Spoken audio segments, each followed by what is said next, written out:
প্রতিদিনের মতো রাস্তার পাশ দিয়ে হেঁটে যাচ্ছে রবি। বেশ কয়েকদিন ধরে একটা সুগন্ধি তার নাকে আসছে। অদ্ভুত বিষয় হলো তার সাথে থাকা রাশেদ সে সুগন্ধি নাকে পাচ্ছে না। বিষয়টা বেশ অদ্ভুত বটে। আজও রবি একই সুগন্ধি পাচ্ছে। রবি এটা নিয়ে ভাবে। তার প্রথম প্রশ্ন, এই সুগন্ধিটা কোথা থেকে আসছে? পাশে নেই কোনো ফুল গাছ আর নেই কোনো সুগন্ধি আসার মতো কোনো জিনিস।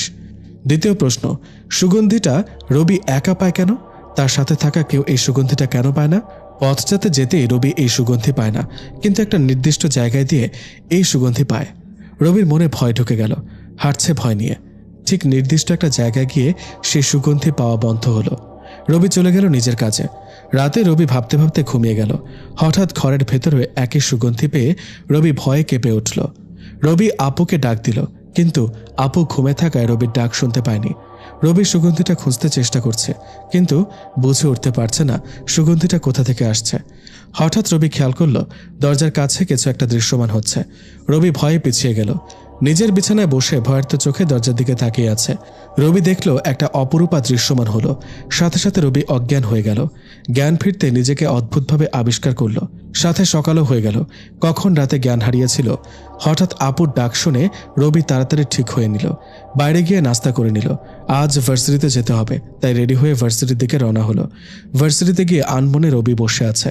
রাশেদ আর তার বন্ধুরা রবিকে আনমনা দেখে রবির কাছে এলো। রাশেদ রবিকে বলল, আরে বন্ধু, কি হয়েছে বলবি তো? সারাক্ষণ আনমনা হয়ে বসে থাকলে হবে নাকি? রবি বলল, আমি বললেও তোরা কেউ আমার কথা বিশ্বাস করবি না। আরে বল, কি হয়েছে, বিশ্বাস করব। রবি বলল, কয়েকদিন ধরে আমি তোকে বলছিলাম যে আমি একটা অদ্ভুত সুগন্ধি পাই, কিন্তু সেটা আর কেউ পায় না। আবার একই কথা। আরে তুই যদি পাস তাহলে তোর সাথে থেকে আমি পাবো না কেন? এটা কি হতে পারে? সেটাই তো সমস্যা, তোরা কেউ সে সুগন্ধি পাস না, কিন্তু আমি পাই। সেটা নিয়ে চিন্তায় আছিস? আরে ভাই, সেটা যদি নির্দিষ্ট স্থানে পেতাম তাহলে নিজেকে কিছুটা সামলাতে পারতাম। কাল সে সুগন্ধিটা আমার বাসায়ও পেয়েছি। বলিস কি? শুধু তাই নয়, সুগন্ধি পাওয়ার পরে যখন আমি সুগন্ধির উৎস খুঁজতে যাই তখনই আমি... রবি আর কিছু বলতে পারল না, কারণ কেউ তার কানে কানে বলল, এরপর কি হলো বললে মেরে ফেলবো তোমাকে। রবি কথাটা কে বলল দেখতে পেছনে তাকালো, কিন্তু কাউকে দেখতে পেল না। রবির অদ্ভুতভাবে পেছনে তাকালো, তাই সব ফ্রেন্ড অবাক হয়ে রবিকে জিজ্ঞেস করলো, কি হলো, হঠাৎ পেছনে এভাবে তাকালি কেন? কিছু না, এমনি, চল ক্লাসে যাই। রবির কথা শুনে সবাই অবাক হয়ে গেল। তাও সবাই ক্লাসে চলে গেল। ক্লাস শেষ করে রবি আর রাশেদ বাসায় আসতে যাবে, ঠিক পথের সেই জায়গায় আসতেই রবি আবারও পরিচিত সেই সুগন্ধি পাচ্ছে। রবি জানে রাশেদকে কিছু বললে সে বিশ্বাস করবে না, তাই চুপচাপ দুজন বাসায় চলে গেল। রাতে ঘুমালে হঠাৎ বুকে ভারী কিছু অনুভব করে রবির ঘুম ভেঙে যায়। চোখ খুলে দেখে সে মেয়েটি যে দরজার কাছে দৃশ্যমান হয়েছিল। রবি মেয়েটাকে দেখে চমকে উঠল। এই, কে আপনি? আহা, ডিস্টার্ব করো না তো, একটু ঘুমাই তোমার বুকে। কি বলছেন আপনি এসব? কে আপনি? ভূত? আজীব তো, ভূত কোত্থেকে আসবে এখানে? আর আমি থাকতে ভূত প্রশ্নই আসে না। আপনি তো ভূত? এত সুন্দর মেয়েকে তোমার ভূত মনে হয়? রবি আসলে বুঝতে পারছে না কি বলবে। এদিকে রবির গায়ের সমস্ত শক্তি দিয়ে মেয়েটাকে সরানোর চেষ্টা করেও পারছে না। দম বন্ধ হয়ে যাওয়ার মতো অবস্থা রবির। উপায় না পেয়ে রবি জোরে আপু বলে চিৎকার দিল। সাথে সাথে মেয়েটা রবির বুক থেকে উঠে গেল। রবির দিকে রাগী দৃষ্টিতে তাকিয়ে রইল। এদিকে আপু রবির চিৎকার শুনে ঘুম থেকে উঠে গেল। তাড়াতাড়ি রবির রুমে আসলো। এসে দেখে রবি খুব ভয় পেয়ে বসে আছে। আপু বলল, কি হলো, এভাবে চিৎকার করলি কেন? ভয় পেয়েছিলাম। কিসের ভয়? আর কয়েকদিন ধরে দেখছি তুই অস্বাভাবিক আচরণ করছিস, কি হয়েছে বলতো? মেয়েটা এখানে। আর কিছু বলতে পারল না, কারণ মেয়েটা তখনই রবিকে কানে কানে বলে গেল, বললে মেরে ফেলবো তোমার আপুকে। রবি ভয়ে চুপ হয়ে গেল। আপু জিজ্ঞেস করলো, কি হলো, কোন মেয়েটা? কিছু না, খারাপ স্বপ্ন দেখেছিলাম তাই ভয় পেয়েছি। ওকে, ঘুমিয়ে যা। রবি ভয়ে ভয়ে আবার শুয়ে পড়ল। ঘুমাতে চেষ্টা করলো, কিন্তু ঘুম যেন আসছে না। হঠাৎ কখন যে চোখ লেগে গেল তা বুঝতে পারেনি। আজানের শব্দ শুনে ঘুম ভেঙে গেলে নামাজে চলে যায়। যাওয়ার সময় আবারও সেই পরিচিত সুগন্ধিটা পায়, আবার আসার সময়ও পায়। রবিকে এবার খুব ভাবিয়ে তুলল সুগন্ধিটা। এবার সে সোজা মসজিদের হুজুরের কাছে গেল। হুজুর রবিকে একটা পরিচিত বড় মাপের হুজুরের কাছে নিয়ে গেল। রবি সব কথা খুলে বলল। রবিকে ভালো করে দেখে বড় হুজুর বলল, তোমার সামনে যে মেয়েটি দৃশ্যমান হয়েছিল সেটি সাধারণ কোনো মেয়ে নয়, তবে তোমার ক্ষতি কখনো করবে না। আমি আর কিছু বলতে পারবো না। রবি হুজুরের কথা শুনে অবাক হলেও কিছু বলতে না পেরে বাসায় চলে এলো। রাতে খেতে গিয়ে তেমন খেতে ইচ্ছে না থাকায় আবার চলে এলো। হালকা ঘুম আসতে যাবে ঠিক তখনই সে সুগন্ধি রবির নাকে আসলো। রবি ভয়ে বসে পড়ল। চারপাশে তাকিয়ে দেখে কিছুই নেই, কিন্তু ভয় তো মনের মধ্যে আছে। হঠাৎ রবি খেয়াল করল দরজার পাশে আবারও দৃশ্যমান হচ্ছে মেয়েটি। রবি আবার নিজেকে অনেক শান্ত আর শক্ত করল। যাই হয়ে যাক, এবার মেয়েটার সাথে কথা বলতেই হবে। নিজের মধ্যে এক জেদ ধরল। মেয়েটা দৃশ্যমান হয়ে রবির পাশে আসতেই, কে আপনি? বারবার আমাকে ভয় দেখান কেন? আমি কে জানলে তুমি এমনিতে ভয় পাবে। না, বলুন কে আপনি? এটা তো জানি আপনি কোনো মানুষ নয়। তাহলে শুনতে চাও কে আমি? শুনতে চাই, বলুন কে আপনি? আমি হলাম এক পরী। তো আমার কাছে কি চান? বারবার আমার কাছে কেন আসেন? আসলে আমার তোমাকে খুব ভালো লাগে। কি ভালো লাগে? আপনি পরী, বুঝেছেন? তো কি হয়েছে? পরী বলে কি ভালোবাসা যাবে না? যাবে, তবে সেটা আপনার পরিদেশের কাউকে, মানুষকে নয়। আমি এত কিছু জানি না। তোমাকে ভালোবাসি মানে তোমাকেই ভালোবাসি। এত সহজে ভালোবাসি বলে দিলেন। আদৌ কি ভালোবাসেন? আর আমাদের মাঝে কোনো সম্পর্ক গড়ে উঠবে না, সেটা তো জানেন। প্রথমেই বলেছি ভালোবাসার পরে কথাটা নিজের মধ্যে চেপে রাখতে নেই, তাই বলে দিলাম। আর কে বলেছে আমাদের মধ্যে সম্পর্ক গড়ে উঠতে পারে না? আপনার পরিদেশের কেউ আমাকে মেনে নেবে না, আর না আমার পৃথিবীর কেউ আপনাকে মেনে নেবে। আমার দেশের সবাই মেনে নেবে। শোনো, আমাদের দেশে আমার বাবার রাজত্ব চলে। আমি পরীর দেশের রাজার একমাত্র মেয়ে। তার মানে রাজকন্যা? তুমি চাইলে তোমাকেও আমাদের মতো বানিয়ে দিতে পারি, শুধু তোমার ইচ্ছেটা প্রয়োজন। হবে না, তা কখনোই হবে না। আমি মানুষ হয়ে ভালো আছি। আর কি দেখে আপনি আমাকে ভালোবাসলেন? সেটা এক ইতিহাস, শুনতে অনেক সময় লাগবে। আপনার ইতিহাস শুনতে প্রয়োজনে আজ ঘুমাবো না। তাও বলেন, কেন আমার মতো একটা মানুষকে ভালোবাসতে গেলেন? তাহলে আমার দেশে চলো, তোমাকে ইতিহাস বলবো, আর আমার দেশটাও ঘুরে দেখাবো। না, এটা কেমনে হয়? আমি যাব না আপনার দেশে। আমি চাইলে তোমাকে তুলে নিয়ে যেতে পারি, কিন্তু তা আমি করব না, কারণ আমি তোমাকে ভালোবাসি। আর তোমার তো অনেক ইচ্ছে পরীর সাথে প্রেম করার, পরীকে বিয়ে করার। তখন আমি তো জানতাম না বাস্তবে এরকম কেউ আমার সামনে আসতে পারে। তো এখন কেউ তোমার সামনে আসছে বলে কি তুমি খুশি নয়? তা বলিনি, কিন্তু আবার ভয়ও করছে। যদি আমার খারাপ কিছু হয়ে যায় তখন কি হবে? হুজুর তো বলেছিল যে আমি কখনো তোমার ক্ষতি করব না। বিশ্বাস করতে পারো আমায়। আর কখনো কেউ তোমার ক্ষতিও করতে পারবে না। আমি তোমার পাশে সারাক্ষণ আছি। কোনো বিপদে পড়লে শুধু আমার কথা মনে করো, আমি সাথে সাথে চলে আসব। যেখানে মানুষ মানুষকে বিশ্বাস করে না, সেখানে পরীকে কিভাবে বিশ্বাস করব? তোমরা মানুষের একটাই সমস্যা, কেউ বিশ্বাস করলে তার বিশ্বাস ভঙ্গ করো, আর বিশ্বাস না করলে অন্যরকম চিন্তাধারা নিয়ে বসে থাকো।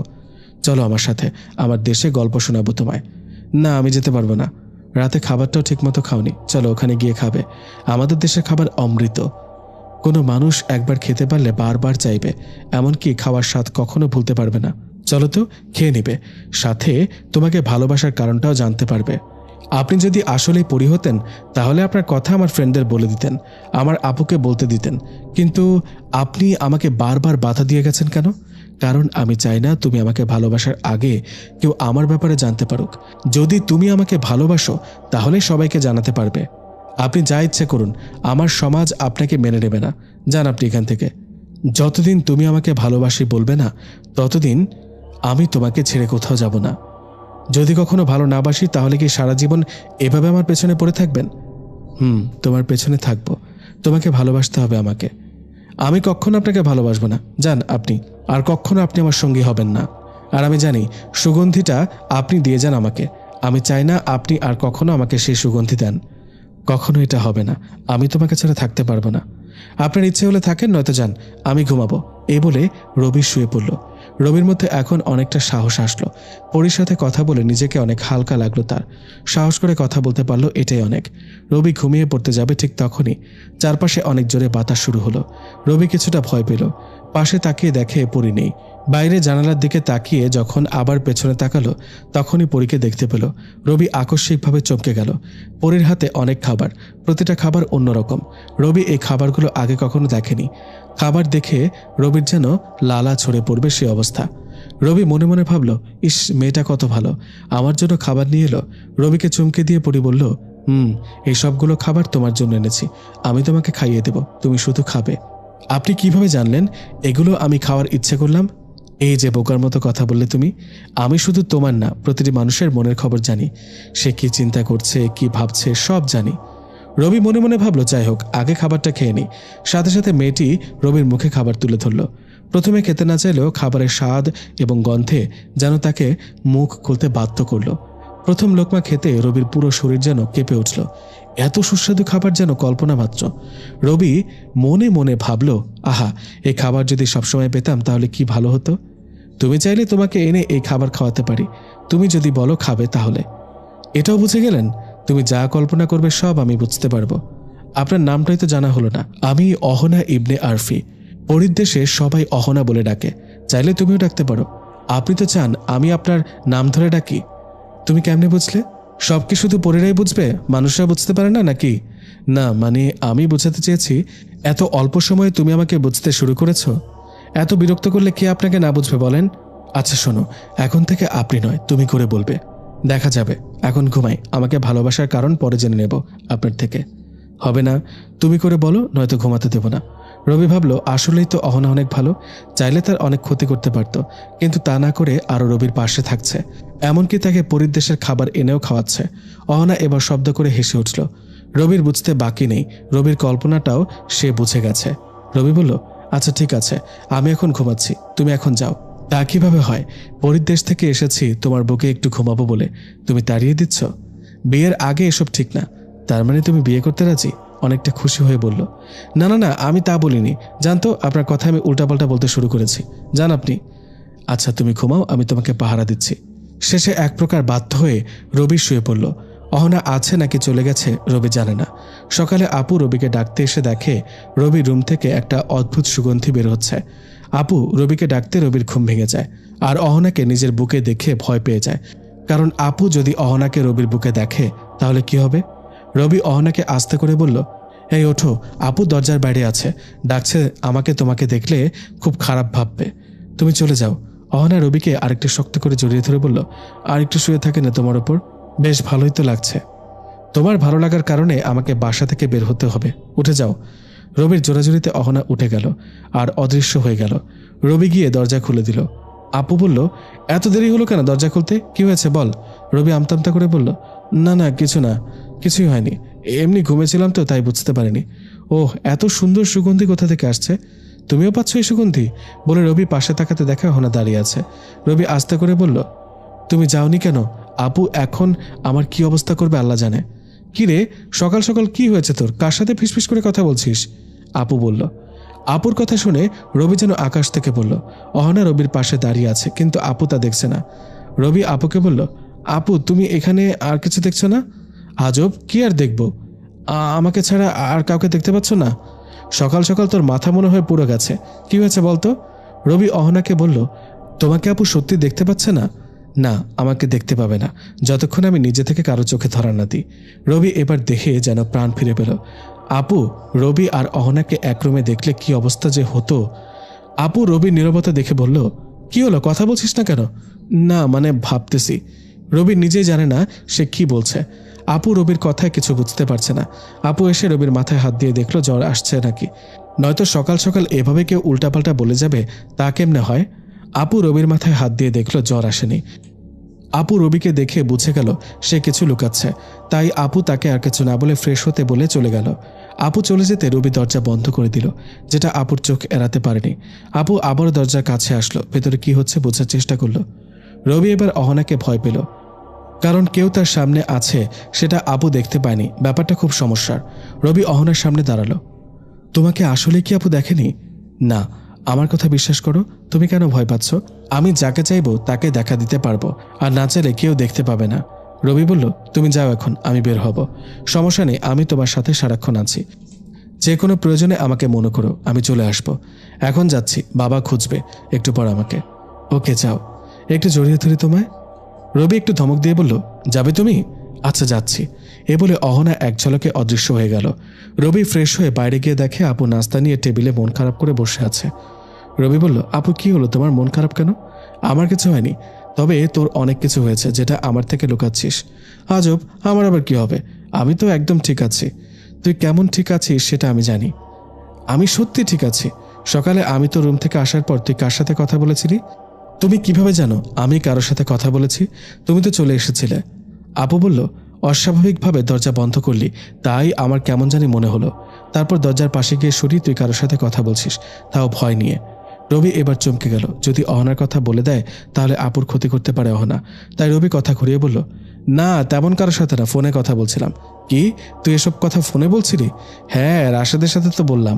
আপু এবার কেমন যেন চুপ হয়ে গেল। রবির তো চিন্তা হচ্ছে আবার রাশেদকে আপু ফোন দিয়ে জিজ্ঞেস করবে নাকি। রবিকে আর কিছু না বলে নাস্তা করতে বলল আপু। রবি চুপচাপ নাস্তা সেরে নিল। রবি নাস্তা শেষ করে ভার্সিটিতে যাওয়ার জন্য রেডি হলো। রাশেদকে ফোন দিল। একটু আগে না ফোন দিলি? আবার কি? একটু আগে ফোন দিলাম মানে? একটু আগে তো তুই আমার সাথে কথা বললি আর ভার্সিটিতে আসবি বললি। রাশেদের কথা শুনে রবি অবাক হয়ে গেল, কারণ রবি তো একটু আগে রাশেদকে ফোন দেয়নি। তাহলে রাশেদ কেন বলছে একটু আগে ফোন দিয়েছে? রবি আর কিছু না বলে ফোন কেটে দিল। রবির বুঝতে বাকি নেই এখানেও নিশ্চয়ই অহনার হাত আছে। 7-5 না ভেবে রবি ভার্সিটিতে যেতে বের হতে গেলে আপু সামনে আসলো। রবি বলল, কিছু বলবে আপু? না কিছু না, যা তুই সাবধানে যাস। আমাকে নিয়ে চিন্তা করো না, তুমি সাবধানে থেকো, আসি। রবি একটা বিষয় খেয়াল করলো, আপু ইদানিং একটু অদ্ভুত আচরণ করছে। কিছু বলতে গিয়েও থেমে যাচ্ছে, সরাসরি কিছু বলে না। রবি হেঁটে একটু সামনে যেতেই রাশেদ আসলো। দুইজন একসাথে চলতে লাগলো। ঠিক একটা নির্দিষ্ট স্থানে গিয়ে রবি দাঁড়িয়ে গেল। রবি থেমে যাওয়া দেখে রাশেদ বলল, কি হলো, দাঁড়িয়ে গেলি কেন, চল। রবি বলল, একটা মুচকি হাসি দিয়ে রবি আবারও যেতে লাগলো। এদিকে রবির মুচকি হাসি দেখে অহনা ভীষণ খুশি হলো। পুরো পরীর দেশে মিষ্টি এক বাতাস বয়ে গেল। রবি ভার্সিটিতে এসে ক্লাসে চলে গেল। অহনার কথা ভাবতে যাবে তখনই মনে পড়ল রবি যা ভাবে অহনা তো সব জেনে যায়। তাই রবি অহনাকে নিয়ে ভাবা বন্ধ করে দিল। কিন্তু কতক্ষণই বা না ভেবে থাকা যায়। ক্লাস চলাকালীন সময়ে রবি অহনাকে নিয়ে ভাবা শুরু করলো। মেয়েটা কত সুন্দর, কত মায়াবী। যতই দেখি যেন চোখের তৃষ্ণা থেকেই যায়, যেন মনে হয় সারা জীবন দেখে যায়। কত ভালো মেয়েটি, ইচ্ছে হয় সারা জীবন নিজের করে রাখি। রবি এসব ভাবছে, তব চারপাশে কি হচ্ছে কোনো খেয়াল নেই। এদিকে স্যার রবিকে বেশ কয়েকবার ডেকেও কোনো সারা শব্দ না পাওয়ায় রবির কাছে এসে ডাকলো, কিন্তু তাতেও স্যার রবির কোনো সারা শব্দ পায়নি। এবার স্যার কিছুটা বিরক্ত হয়ে রবির গায়ে হাত দিতেই রবি চমকে উঠল। রবির চমকানো দেখে স্যার বলল, কি হলো তোমার, কই হারিয়ে গেছ? রবি নিজের অজান্তে বলে ফেলল, পরীকে নিয়ে ভাবতে ভাবতে তার দেশে চলে গেছে। কি বললে তুমি? স্যার একটু জোরে বলল। রবি এবার বুঝতে পারলো তার সামনে স্যার দাঁড়িয়ে আছে। স্যারকে দেখে রবি দাঁড়িয়ে গেল। এবার স্যারও অবাক হয়ে গেছে, এতক্ষণ তো দাঁড়ায়নি, তাহলে এখন কেন দাঁড়ালো? জি স্যার। কোথায় ছিল এতক্ষণ? এই তো স্যার এখানে ছিলাম। তুমি তো এখানে ছিলে, কিন্তু তোমার মন কোথায় ছিল? না মানে স্যার, এক্ষুনি ক্লাস থেকে বের হয়ে যাও। স্যার আর হবে না, ক্লাসে আসার পর থেকে তুমি অন্য কিছু ভেবে ভেবে বসে আছো, ডাকলেও সেদিকে তোমার খেয়াল নেই। এক্ষুনি বের হয়ে যাও। স্যার রাগীভাবে কথাগুলো বলল। ক্লাসের সবাই রবি আর স্যারের দিকে তাকিয়ে আছে। হঠাৎ রবি স্যারকে বলল, না তুমি কিছু করো না। রবির কথা শুনে ক্লাসের সবাই হেসে ওঠে, কারণ সবাই মনে করলো রবি স্যারকে কথাটা বলল। স্যারও একই মনে করলো, তাই রবিকে ধমক দিয়ে বের হতে বলল। রবি আর কিছু না বলে বের হয়ে যেতেই স্যারের পেছন থেকে কারো হাত টেনে ধরে নিয়ে গেল। সবাই দেখলো রবি কারো হাত ধরার মতো কিছু ধরেছে, কিন্তু সেখানে কিছু দেখা যায়নি। রবির এমন কাজে সবাই একটু অবাক হলো। রবি অহনাকে ধরে গাছের নিচে নিয়ে গেল। রবি বলল, আমি যেখানে যাই তুমি চলে আসো কেন? কেউ তোমাকে অপমান করবে আর আমি বসে বসে তা দেখব নাকি? তাই বলে এভাবে সবার সামনে চলে আসতে হবে? সবার সামনে আসলেও তুমি ছাড়া তো আর কেউ দেখেনি। তাও এভাবে আসা ঠিক হয়নি। আর স্যারকে আঘাত করতে চাইলে কেন? তোমাকে সবার সামনে অপমান করেছে তাই। এমনটা আর কখনো করবে না। কেন শুনতে হবে তোমার কথা? কারণ আমি তোমাকে। আর কিছু না বলে থেমে গেল। তুমি আমাকে কি? কিছু না। ভালোবাসো? হয়তোবা। তাহলে চলো আজ পরীর দেশ ঘুরে দেখাবো। আপু এমনিতে অনেক চিন্তা করছে আমাকে নিয়ে, তার উপর তোমার দেশে যেতে পারবো না। চিন্তা করো না, ভার্সিটির ক্লাস শেষ হওয়ার আগে চলে আসবো। রবি ভাবলো, গেলে কেমন হয়, অহনাকে তো আমি ভালোবেসে ফেলেছি, আর এটাও জানি অহনা আমার কোনো ক্ষতি করবে না। তাহলে যাই। রবির ভাবতে দেরি হলেও অহনার বুঝতে দেরি হয়নি। অহনা রবিকে বসা থেকে উঠে দাঁড়াতে বলল। রবি দাঁড়িয়ে গেল। অহনা বলল, এবার আমার হাতের ওপর হাত রাখো। রবি অহনার হাতের ওপর হাত রাখলো। এবার চোখ বন্ধ করে একটা দীর্ঘ শ্বাস নাও। রবি বলল, শ্বাস নিতে হবে কেন? তোমার দেশে শ্বাস নিতে পারবো না নাকি? তাহলে আমি যাব না। আরে আরে কি বলো, শ্বাস নিতে পারবে না কেন? অবশ্যই পারবে, তবে শ্বাস নিলে এখন আমাদের যেতে একটু সময় লাগবে না। মানে তুমি চোখ বন্ধ করে যে শ্বাস নিবে সেটা ছাড়তে ছাড়তে আমরা পরীর দেশে পৌঁছে যাব, তাই বললাম। ও আচ্ছা, এক নিমিষেই পৌঁছে যাব তাহলে? হ্যাঁ, চোখের পলক বন্ধ করে খুলতে যতক্ষণ লাগে ততক্ষণেই পৌঁছে যাব। তো পুরো পরীর দেশ ঘুরতে কতক্ষণ লাগবে? ওখানে অনেক ভাগ আছে। তুমি যদি শুধু আমার বাবার দেশটা ঘুরে দেখো তাহলে সময় লাগবে 1 বছর, আর পুরো পরীর দেশ ঘুরতে চাইলে তোমার সময় লাগবে প্রায় 10 বছর। কি, এত বড় দেশ পরীর? হ্যাঁ, আর একসময় আমার বাবার দেশটার রাজা হবে তুমি। মানে আমি? তুমি জানোই তো আমার বাবার আমি ছাড়া আর কোনো সন্তান নেই, আর আমার স্বামী তো ভবিষ্যৎ রাজা হবে। কেন? তুমিও তো রাজা হতে পারো। আমাদের রাজা হওয়ার নিয়ম নেই, মানে আল্লাহ নিজেই বলেছেন যে যে দেশের প্রধান কোনো নারী হবে সে দেশের কোনো উন্নতি হবে না। ও আচ্ছা, তাই তুমি রাজা হতে পারবে না? হ্যাঁ। তো তোমার বাবা কি আমাকে রাজা হিসেবে স্বীকৃতি দেবে? অবশ্যই দেবে। আচ্ছা, সেসব পরে হবে, এখন চলো আমাদের দেশ দেখে আসি। ওকে চলো। তোমার হাত দিয়ে আমার হাত ধরো, তারপর চোখ বন্ধ করে একটা শ্বাস নাও। রবি তাই করলো। অহনার হাত ধরতেই রবির শরীর কেঁপে উঠল। চোখ বন্ধ করতে বুঝতে পারল অহনা রবিকে জড়িয়ে ধরেছে। রবি শ্বাস নিল। হঠাৎ মনে হলো রকেটের থেকে দ্রুত গতিতে রবি উপরে উঠছে। চোখ খুলে দেখে অহনার বিশাল আকারের ডানা গজিয়েছে। রবি এই ডানা দেখে একটু ভয় পেল। অহনা বুঝতে পারল রবি ভয় পেয়েছে, তাই রবিকে সান্ত্বনা দিয়ে বলল, আহা, ভয় পাচ্ছ কেন? তোমার এত বড় ডানা কোথা থেকে এলো? আগে তো দেখিনি। যখন ডানা লাগবে তখন দেখতে পাবে, আর যখন ডানা লাগবে না তখন তো দেখতে পারবে না। তার মানে তোমার সারাক্ষণ ডানা থাকে? যখন লাগবে তখন ডানা মিলি, যেমন এখন। ও আচ্ছা, তা তোমাদের দেশ কোথায়? তোমার পেছন থেকে শুরু করে আমাদের দেশ। যত ভেতরে যাবে তত মুক্ত হবে। তাহলে যাওয়া যাক। চলো, তবে এখনো তুমি হাঁটতে পারবে না, আর একটু ভেতরে গেলে তবেই হাঁটতে পারবে। আচ্ছা চলো। অহনা রবিকে নিয়ে একটা অদ্ভুত গাছের গোড়ায় নামলো। গাছটা যেমন অদ্ভুত তেমন সুন্দর। রবির ইচ্ছে করলো গাছটা ধরে দেখতে, কিন্তু অহনা গাছটা স্পর্শ করতে নিষেধ করলো। অহনা নিষেধ করলো, তাই রবি গাছটি স্পর্শ করেনি। রবি সামনে তাকিয়ে দেখে অদ্ভুত সুন্দর একটা পাহাড়, একদম ছোট গাছ, আর সেখানে অনেক ফল। রবি এসব যতই দেখছে ততই অবাক হচ্ছে। হঠাৎ রবি বুঝতে পারলো তার ক্ষুধা লেগেছে। অহনার দিকে তাকাতেই অহনা খাবার নিয়ে হাজির। রবি খুব ভালো করে খাবারগুলো খেয়ে নিল। চারপাশটা আরো ভালো করে কিছু সময় ঘুরে দেখল। প্রায় বিকেল হয়ে গেছে, তাই রবি অহনাকে বলল, অনেক তো সময় হলো, এতক্ষণে ভার্সিটির ছুটি হয়ে গেছে, চলো এখন যাই। মাত্রই তো আসলে, আরেকটু থেকে যাও। আরে কি বলো, পুরো দিন তো এখানে ছিলাম।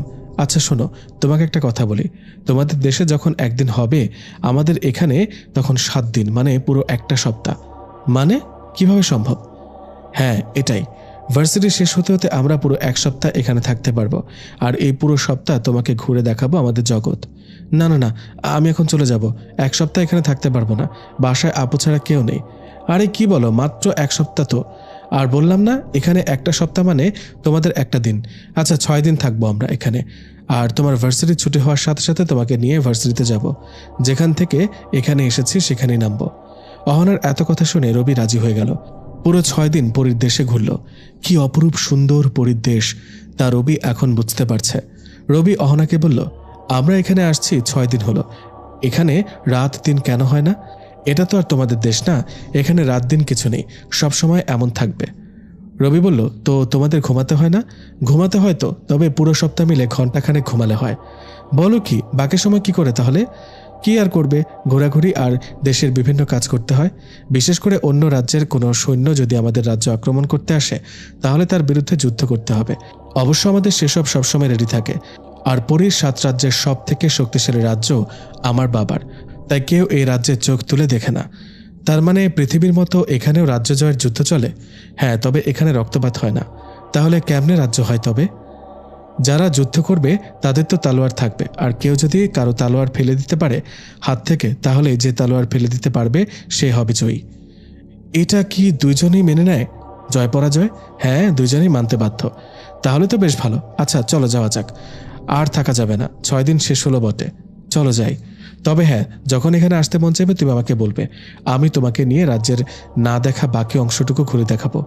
তারপর রবি চলে আসার জন্য ঠিক আগের মতো অহনার হাতে হাত রাখলো। চোখ বন্ধ করে একটা শ্বাস নিল। সাথে সাথে পৌঁছে গেল ভার্সিটির সে গাছের নিচে, যেখান থেকে তারা পরীর দেশে গিয়েছিল। এত সুন্দর এক রাজ্য ঘুরে দেখাতে রবি খুব আনন্দিত হলো। অহনাকে জড়িয়ে ধরে ধন্যবাদ জানালো। এদিকে রাশেদ ভার্সিটির রুম থেকে বের হয়ে দেখে রবি কাউকে জড়িয়ে ধরছে হাওয়ায়। বিষয়টা রাশেদের কেমন যেন লাগলো। একটু আগে ক্লাসেও হাওয়ায় কাউকে হাত ধরে নিয়ে গেল বাইরে। রাশেদ দৌড়ে রবির কাছে গেল। রবি রাশেদ আসছে দেখে একটু নর্মাল হওয়ার চেষ্টা করলো। রাশেদ বলল, কি হলো তোর? সে সকালে ক্লাসে অদ্ভুত আচরণ করলি, আর এখন হাওয়ায় কাউকে জড়িয়ে ধরছিস, ব্যাপার কি? কিছু না, চল তো তুই। রাশেদ আর কথা না বাড়িয়ে রবির সাথে হাঁটতে লাগলো। রাশেদ খেয়াল করলো রবি এক্ষুনি হাওয়ায় কারো হাত ধরার মতো করলো। রাশেদ এবার রবিকে দাঁড় করালো। তোর সাথে কথা আছে, বল কি বলবি? সকাল থেকে তুই কোথায় ছিলি? অহনার গাছের পাশে তো বসেছিলাম। মুখ ফসকে অহনার কথা বের হয়ে যাচ্ছিল যেন। আমিও দেখলাম সকাল থেকে গাছের নিচে আনমনে হয়ে বসে আছিস, কিন্তু কি হয়েছে বললি না তো। রাশেদের কথা শুনে রবি অবাক হয়ে গেল, কারণ সকাল থেকে তো রবি অহনার সাথে পরিদেশে ছিল। তাহলে রাশেদ কাকে দেখলো গাছের নিচে? রবি অহনার দিকে তাকালো। অহনা ভার্সিটি থেকে রবির সাথে আছে, যেটা রাশেদ দেখছে না। রবি মনে মনে বলল, রাশেদ কাকে দেখলো? অহনা বলে দিল, তোমার মতো কাউকে দেখেছে, কিন্তু তুমি ছিলে না, সেটা ছিল অন্য কেউ। রাশেদের চোখে তুমি। রবি বুঝতে পারল অহনা এমন করেছে। রবি একটা মুচকি হাসল। রাশেদ এবার রেগে গেল, বলল, কিরে হাসছিস কেন? কি হয়েছে তোর? ইদানিং অদ্ভুত আচরণ করছিস সবার সাথে। রাতে নাকি না খেয়ে ঘুমিয়েছিস? আপু বলল। আচ্ছা বলবো একদিন আসলে কি হচ্ছে আমার সাথে। রবি অহনার দিকে তাকিয়ে একটা মুচকি হাসি দিল। রাশেদ এবার বোকা বনে গেল। রবি রাশেদ একটা রিক্সা নিয়ে বাসার দিকে রওনা দিল। অহনা রবির সাথে হাওয়ায় ভেসে বেড়াচ্ছে। মাঝে মধ্যে রবি মুচকি হাসছে, কিন্তু রাশেদ কিছু বলছে না। কি বার বলবে? রাশেদ নিজের বাসার সামনে যেতেই রিক্সা থেকে নেমে গেল। রিক্সা সামনে যেতে লাগলো। অহনা রবির পাশে বসলো। রবি মাঝে মধ্যে অহনার সাথে কথা বলছে, যেটা দেখে রিক্সাওয়ালা ভয় পেয়ে গেল। অহনার আওয়াজ রিক্সাওয়ালা শুনছে না, কিন্তু রবির কথা শুনে বুঝতে পারছে সে এখানে অদৃশ্য কারোর সাথে কথা বলছে। ভয়ে ভয়ে রিক্সাওয়ালা রবির বাসার সামনে গেল। রবিকে নামিয়ে দিয়ে তাড়াতাড়ি সেখান থেকে চলে এলো।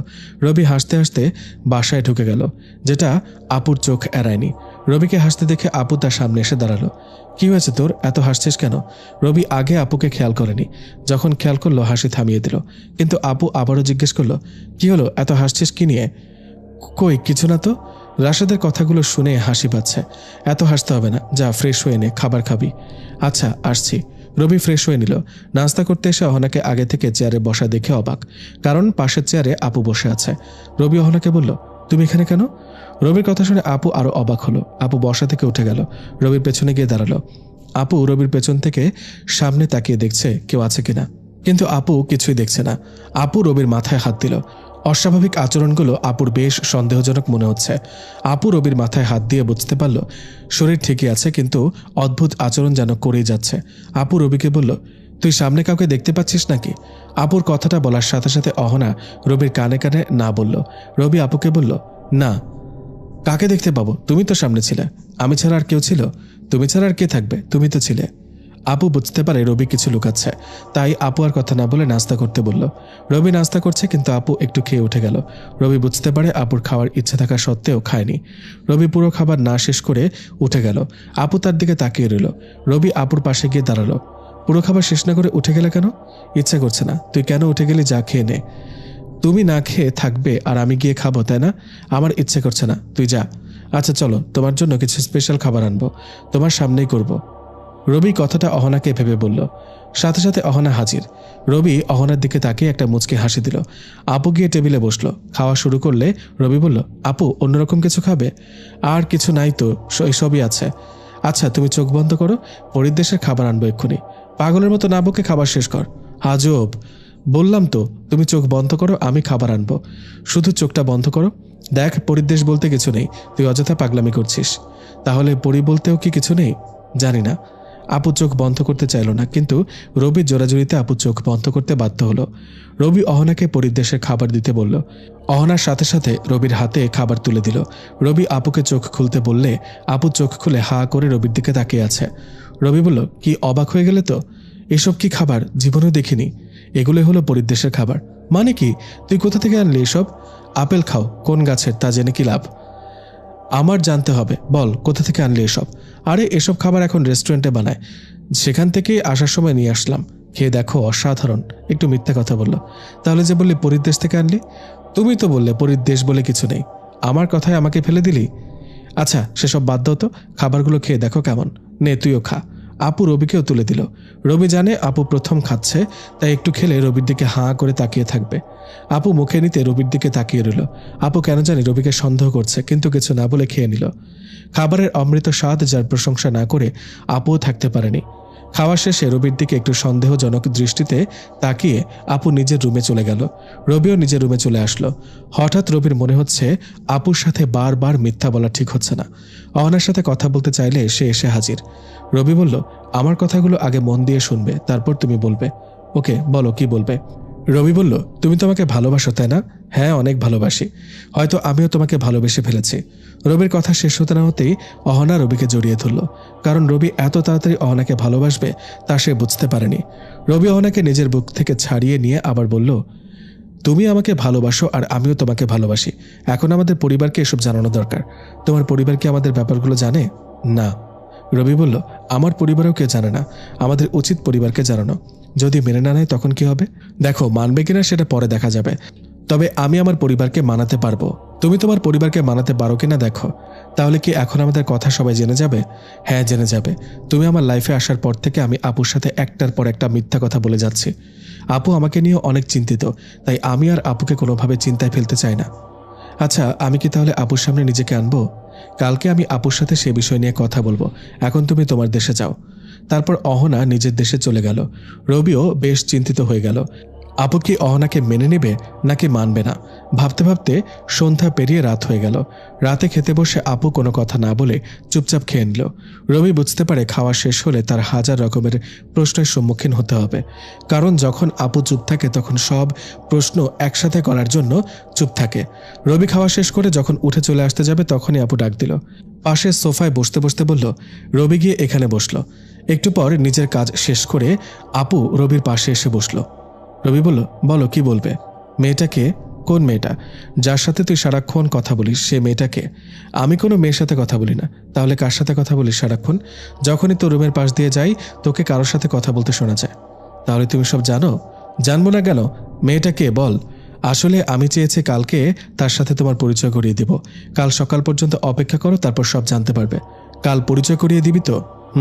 কালকে সে আসবে, তোমার সাথে পরিচয় করিয়ে দেব। ওকে, তাহলে এখন গিয়ে ঘুমিয়ে যা। আচ্ছা। রবি আর কথা না বাড়িয়ে চুপচাপ নিজের রুমে চলে গেল। তারপর ঘুমিয়ে গেল। প্রতিদিনের মতো সকালে ঘুম থেকে উঠে অহনাকে নিজের বুকে দেখতে পেল। রবি এবার অহনাকে শক্ত করে জড়িয়ে ধরল। অহনাকে উল্টিয়ে অহনার বুকের ওপর শুয়ে পড়ল। রবির এমন কাজ দেখে অহনা বেশ লজ্জা পেল। চোখ বন্ধ করে ফেলল, কারণ সে ভাবছিল রবি হয়তো তার কপালে কিংবা ঠোঁটে আক্রমণ করবে। কিন্তু অহনা চোখ বন্ধ করে বুঝতে পারে রবি তার ওপর থেকে উঠে গেছে। অহনা বুঝতে পারল প্রতিদিন রবি ঘুম থেকে ওঠার পরেও অহনা কিছু সময় রবির ওপর শুয়ে থাকে। তাই এবার রবি অহনাকে বোকা বানিয়ে চলে গেল। রবি ফ্রেশ হয়ে এসে দেখে অহনা বসে আছে মন খারাপ করে। রবির বুঝতে বাকি নেই অহনা কেন মন খারাপ করছে। রবি গিয়ে অহনার সামনে দাঁড়াতেই অহনাও বসা থেকে দাঁড়িয়ে গেল। রবি নিজের বাহুডোরে অহনাকে আবদ্ধ করে নিল আর কপালে একটা ভালোবাসার পরশ এঁকে দিল। অহনা রবিকে শক্ত করে জড়িয়ে ধরল। একটু পর আপুর ডাক শুনে দুজনই দুজনকে ছেড়ে দিল। রবি অহনাকে রেখে নাস্তা করতে গেল। নাস্তা শেষ করে আপু বলল, কই তোর সে মানুষটা যার সাথে পরিচয় করিয়ে দিবি বলেছিস? আপু, আসলে সে মানুষ নয়। ইয়ার্কি করিস না সকাল সকাল। আচ্ছা শোনো তাহলে, তার নাম অহনা। আমি তাকে ভালোবাসি আর তার সাথে আমার কথা হয়। সেটা তো আগেই বলতে হতো। আমি কত চিন্তা করেছি তুই জানিস? আমার কথা শেষ হয়নি। ওকে বল। আসলে তাকে যেমন আমি ভালোবাসি সেও আমাকে ভালোবাসে, কিন্তু সমস্যা হচ্ছে সে মানুষ নয়, পরী। কি? তুই পরীর সাথে প্রেম করিস? তুমি বলেছিলে পরী বলে কিছু নাই, কিন্তু আমি পরীর সাথে প্রেম করছি তো বটেই, এমনকি পরীর দেশেও ঘুরে আসছি। তোর মাথা ঠিক আছে তো? হ্যাঁ আপু, আমি সত্যি বলছি। আমি এখনও জানি না কেন সে আমাকে ভালোবাসতে গেল, কিন্তু এটা জানি সে আমাকে সত্যি ভালোবাসে। তুমি চাইলে তার সাথে কথা বলতে পারো। দেখ, পরী দেখা যায় না। দেখা যায়, তবে যাকে দেখা দিতে চায় সে শুধু দেখতে পারে, অন্য কেউ পরীকে দেখতে পায় না। তাহলে তো তার সাথে দেখা করতে হবে। তুমি বললে এক্ষুনি দেখা করতে পারো, আমি ডাকলে সে আসবে। ওকে ডাক তাহলে, দেখি সে কেমন পরী। আপুর কথা শুনে রবি অহনাকে ডাকলো। অহনা এসে হাজির। রবি অহনাকে বলল, এখন তোমার সাথে আপু কথা বলবে, তুমি আপুর সামনে যাও। আপুকে চোখ বন্ধ করতে বলো। কেন চোখ কেন বন্ধ করতে হবে? কারণ আপুর চোখের ক্ষতি হতে পারে আমাকে দৃশ্যমান হতে দেখলে। আচ্ছা বলছি। রবি আপুকে চোখ বন্ধ করতে বলল। আপু চোখ বন্ধ করলো। সূর্যের আলোর ন্যায় অহনা রবির সামনে দৃশ্যমান হলো। রবি অহনাকে এই রূপে দেখে অবাক হলো।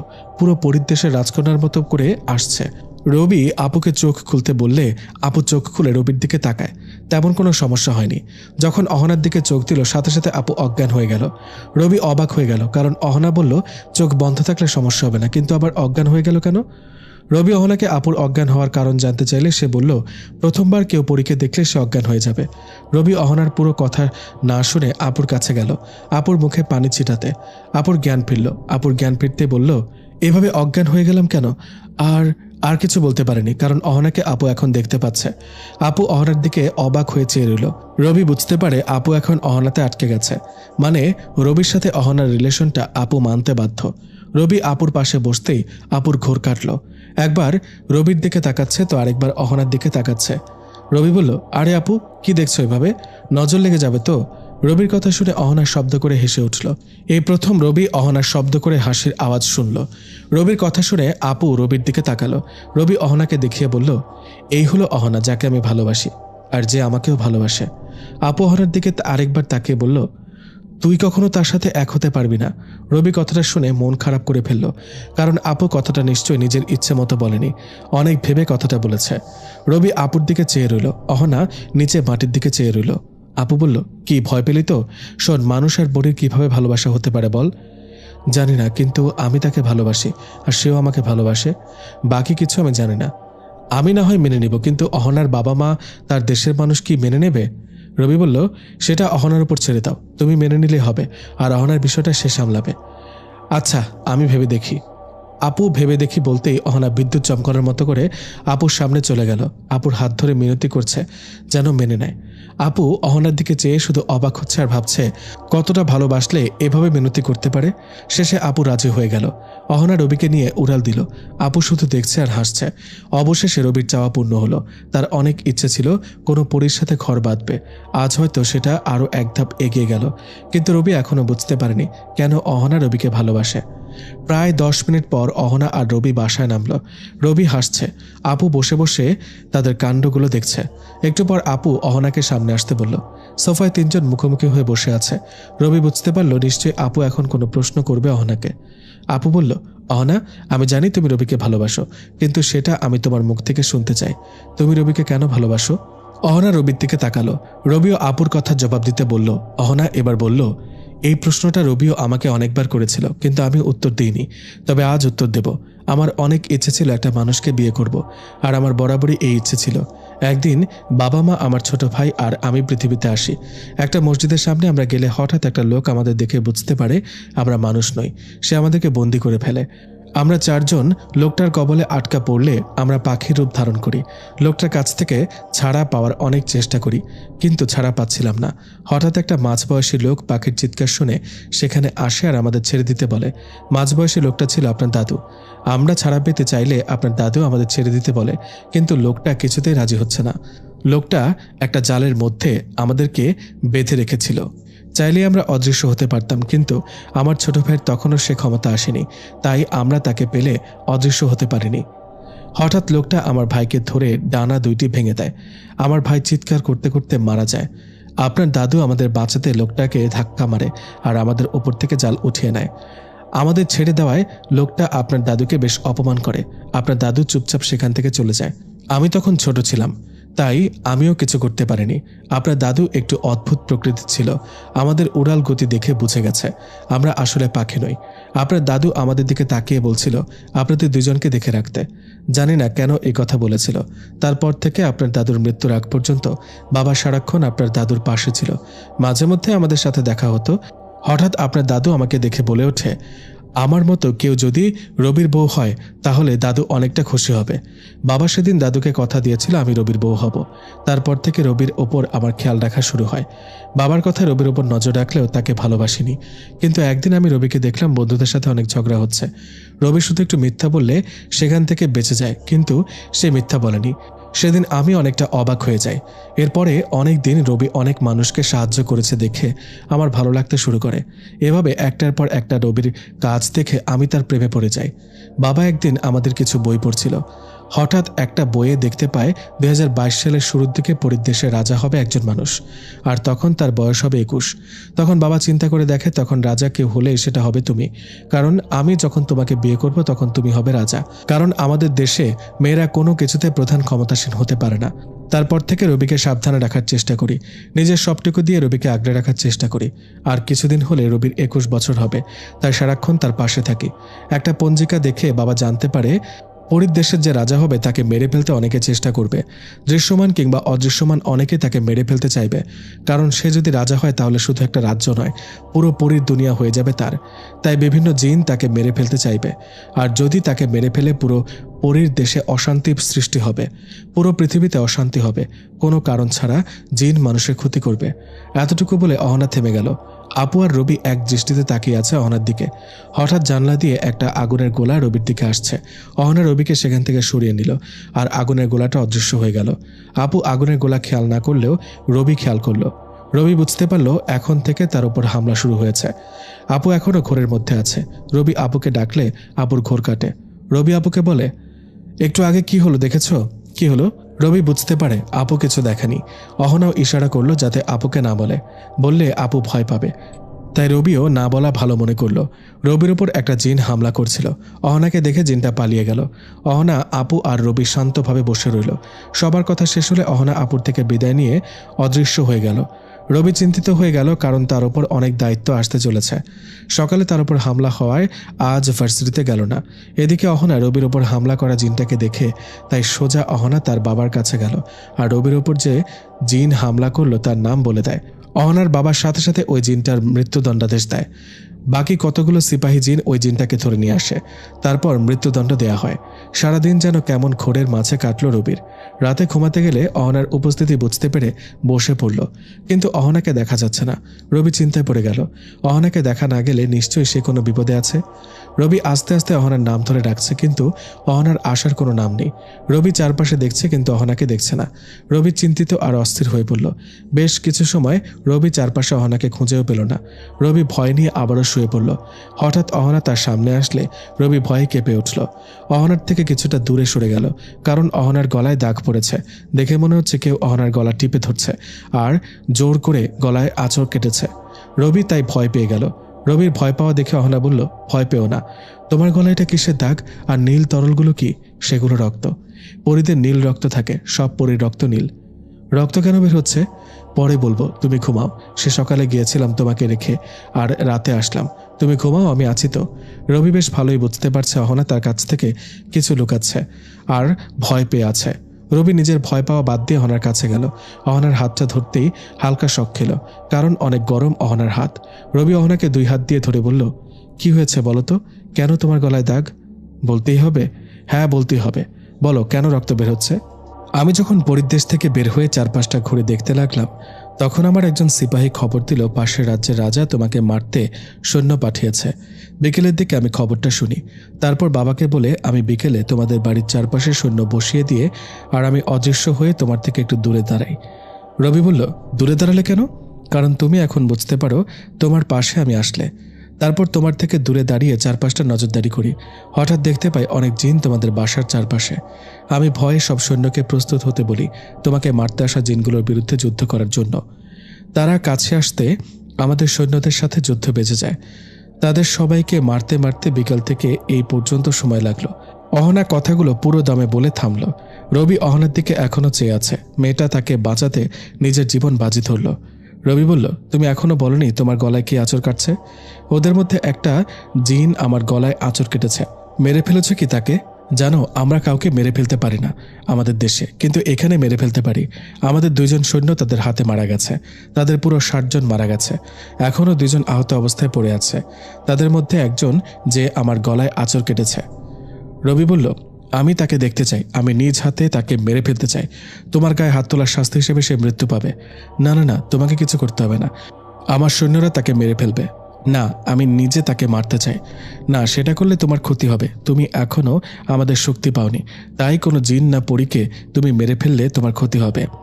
তাহলে আমি তাকে দেখতে চাই, তাতে তো কোনো ক্ষতি হবে না। ওকে দেখতে পারো, তবে ভুলে তাকে মারতে যেও না। আর বাকি সৈন্যদের দেখেও ভয় পাওয়ার কিছু নেই। ওকে, কেমনে দেখবো তাদের? তুমি আমাকে 2 হাত দিয়ে শক্ত করে ধরো। আমার চোখের দিকে তাকিয়ে থাকো। যতক্ষণ আমি বলবো চোখের পলক ফেলবে না। তবে তোমার চোখে একটু ব্যথা লাগবে আর একটু লাল হবে। সহ্য করতে পারবে তো? তোমার জন্য আমি এই ব্যথা সহ্য করতে পারি। ওকে, তাহলে আমার কাঁধে 2 হাত দিয়ে ধরো। আমার চোখে চোখ রাখো। অহনার বলতে দেরি রবি অহনার কাঁধ 2 হাতে ধরতে দেরি করেনি। অহনার চোখে চোখ রাখলো। অহনা নিজের চোখ বন্ধ করে আবার খুলতে তার চোখ নীল হয়ে গেল। রবি অহনার নীল চোখের দিকে তাকিয়ে রইল। প্রায় মিনিট 5 অহনার চোখের দিকে তাকাতে রবির চোখ লাল হতে শুরু করলো। লাল হতে হতে রক্তবর্ণ ধারণ করলে চোখ দিয়ে পানি পড়তে শুরু করে। অহনা হঠাৎ অজ্ঞান হয়ে যায় আর মাটিতে পড়ে যেতে লাগে। রবি বুঝতে পেরে অহনাকে ধরে ফেলে আর চোখের পলক ফেলতেই রবির চোখ ব্যথা করে ওঠে। রবি অহনাকে ধরে শুয়ে দিতে পাশে তাকিয়ে দেখে অনেক পরী আর জিন। রবি তাদের দিকে চোখ দিতেই সবাই মাথা নিচু করে রবিকে সম্মান জানালো। রবি তাদের সামনে গিয়ে দেখে দুইজন জিন মাটিতে আহত হয়ে আছে, তাদের মাথা দিয়ে অনেক নীল রক্ত বের হচ্ছে। রবি বুঝতে বাকি নেই যে এরা হলো সেই জিন যারা তাকে মারতে এসেছিল আর অহনা যাদের মেরে রক্তাক্ত করে ফেলে রেখেছে। রবি তাদের দিকে ভয়ানক দৃষ্টিতে তাকিয়ে রইল। বেশ কিছু সময় পর তারা দুজন ছাই হয়ে অদৃশ্য হয়ে গেল। পাশে থেকে এক সৈন্যদল বলে উঠল, এই দুজন মারা গেছে, তাই তারা অদৃশ্য হয়ে গেল।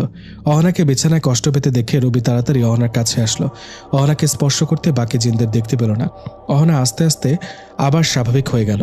রবি বুঝতে পারল অহনার শক্তি দিয়েই এতক্ষণ রবি জিন সৈন্যদের দেখেছিল। অহনা স্বাভাবিক হয়ে রবিকে জড়িয়ে ধরল। রবি অহনার মাথায় হাত বুলাতে বুলাতে বলল, ভয় পেও না, আমার বা তোমার কিছু হবে না, আমি আছি তো। অহনা যেন অবাক হয়ে গেল রবির এমন কথায়। এর আগে কখনো রবি অহনার সাথে এত ভালোবেসে কথা বলেনি। অহনা যেন রবির কথায় এক সাগর ভালোবাসা খুঁজে পেল আর বিশ্বাস করার মতো কাউকে পেল। অহনা রবিকে শক্ত করে জড়িয়ে ধরল আর বলল, অনেক রাত হয়েছে, এখন তুমি ঘুমাও।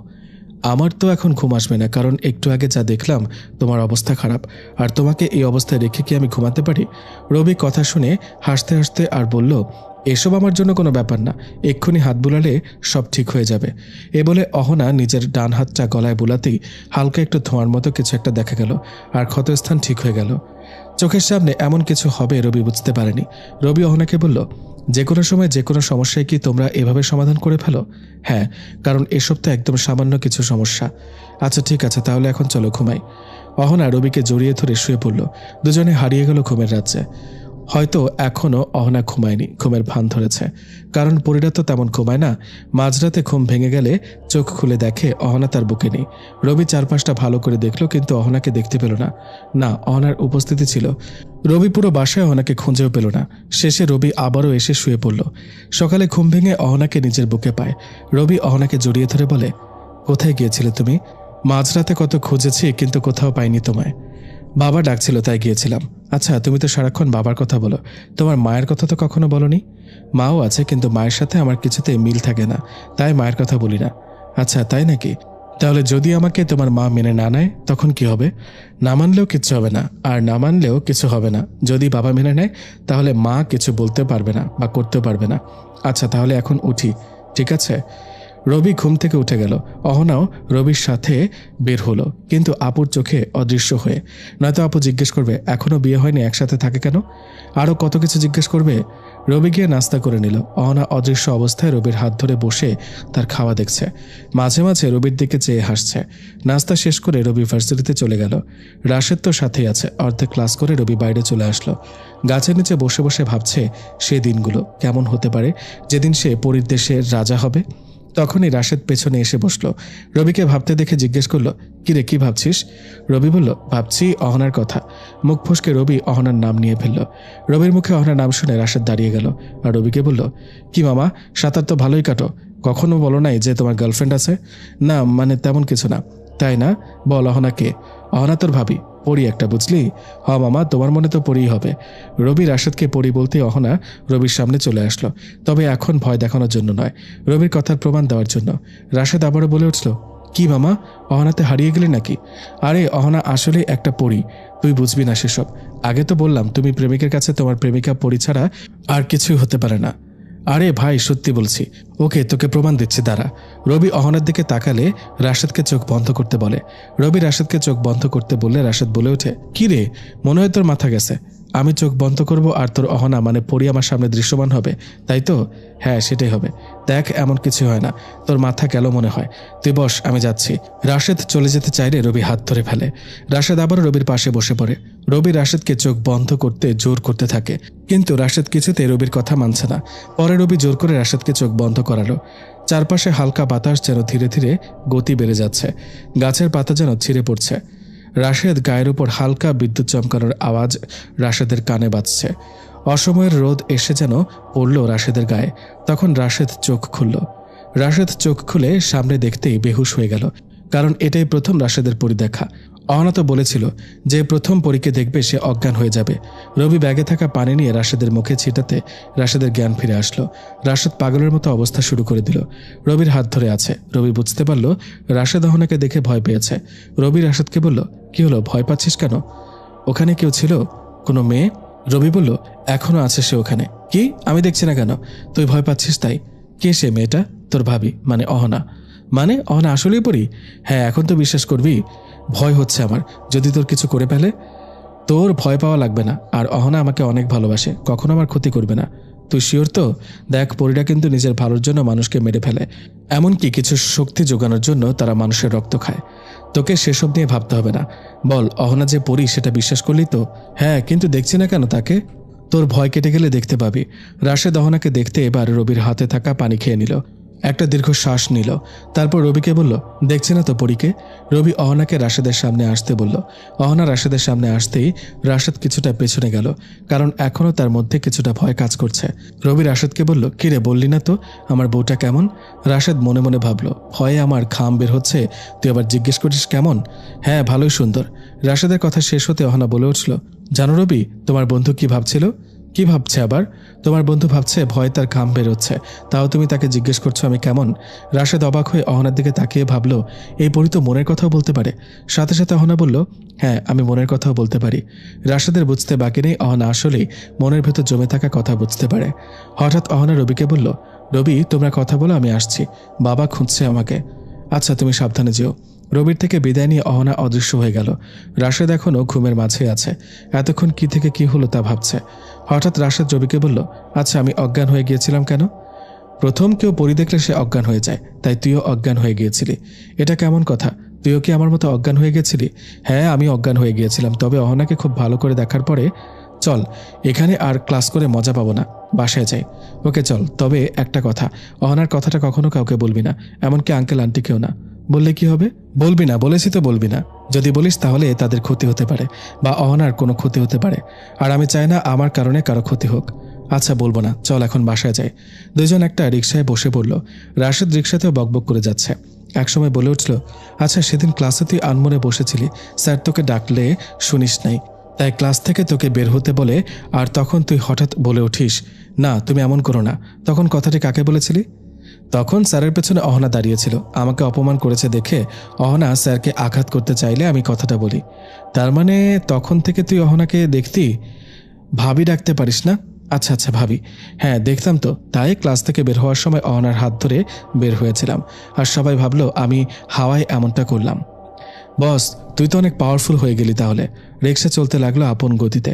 হঠাৎ একটা স্কুল বাস রিক্সার সামনে চলে আসে। রাশেদ ভয় পেয়ে চোখ বন্ধ করে ফেলে। রবিও ভয় পেয়ে যায় আর চোখ বন্ধ করে ফেলে, কিন্তু অহনার কথা ভাবতে থাকে।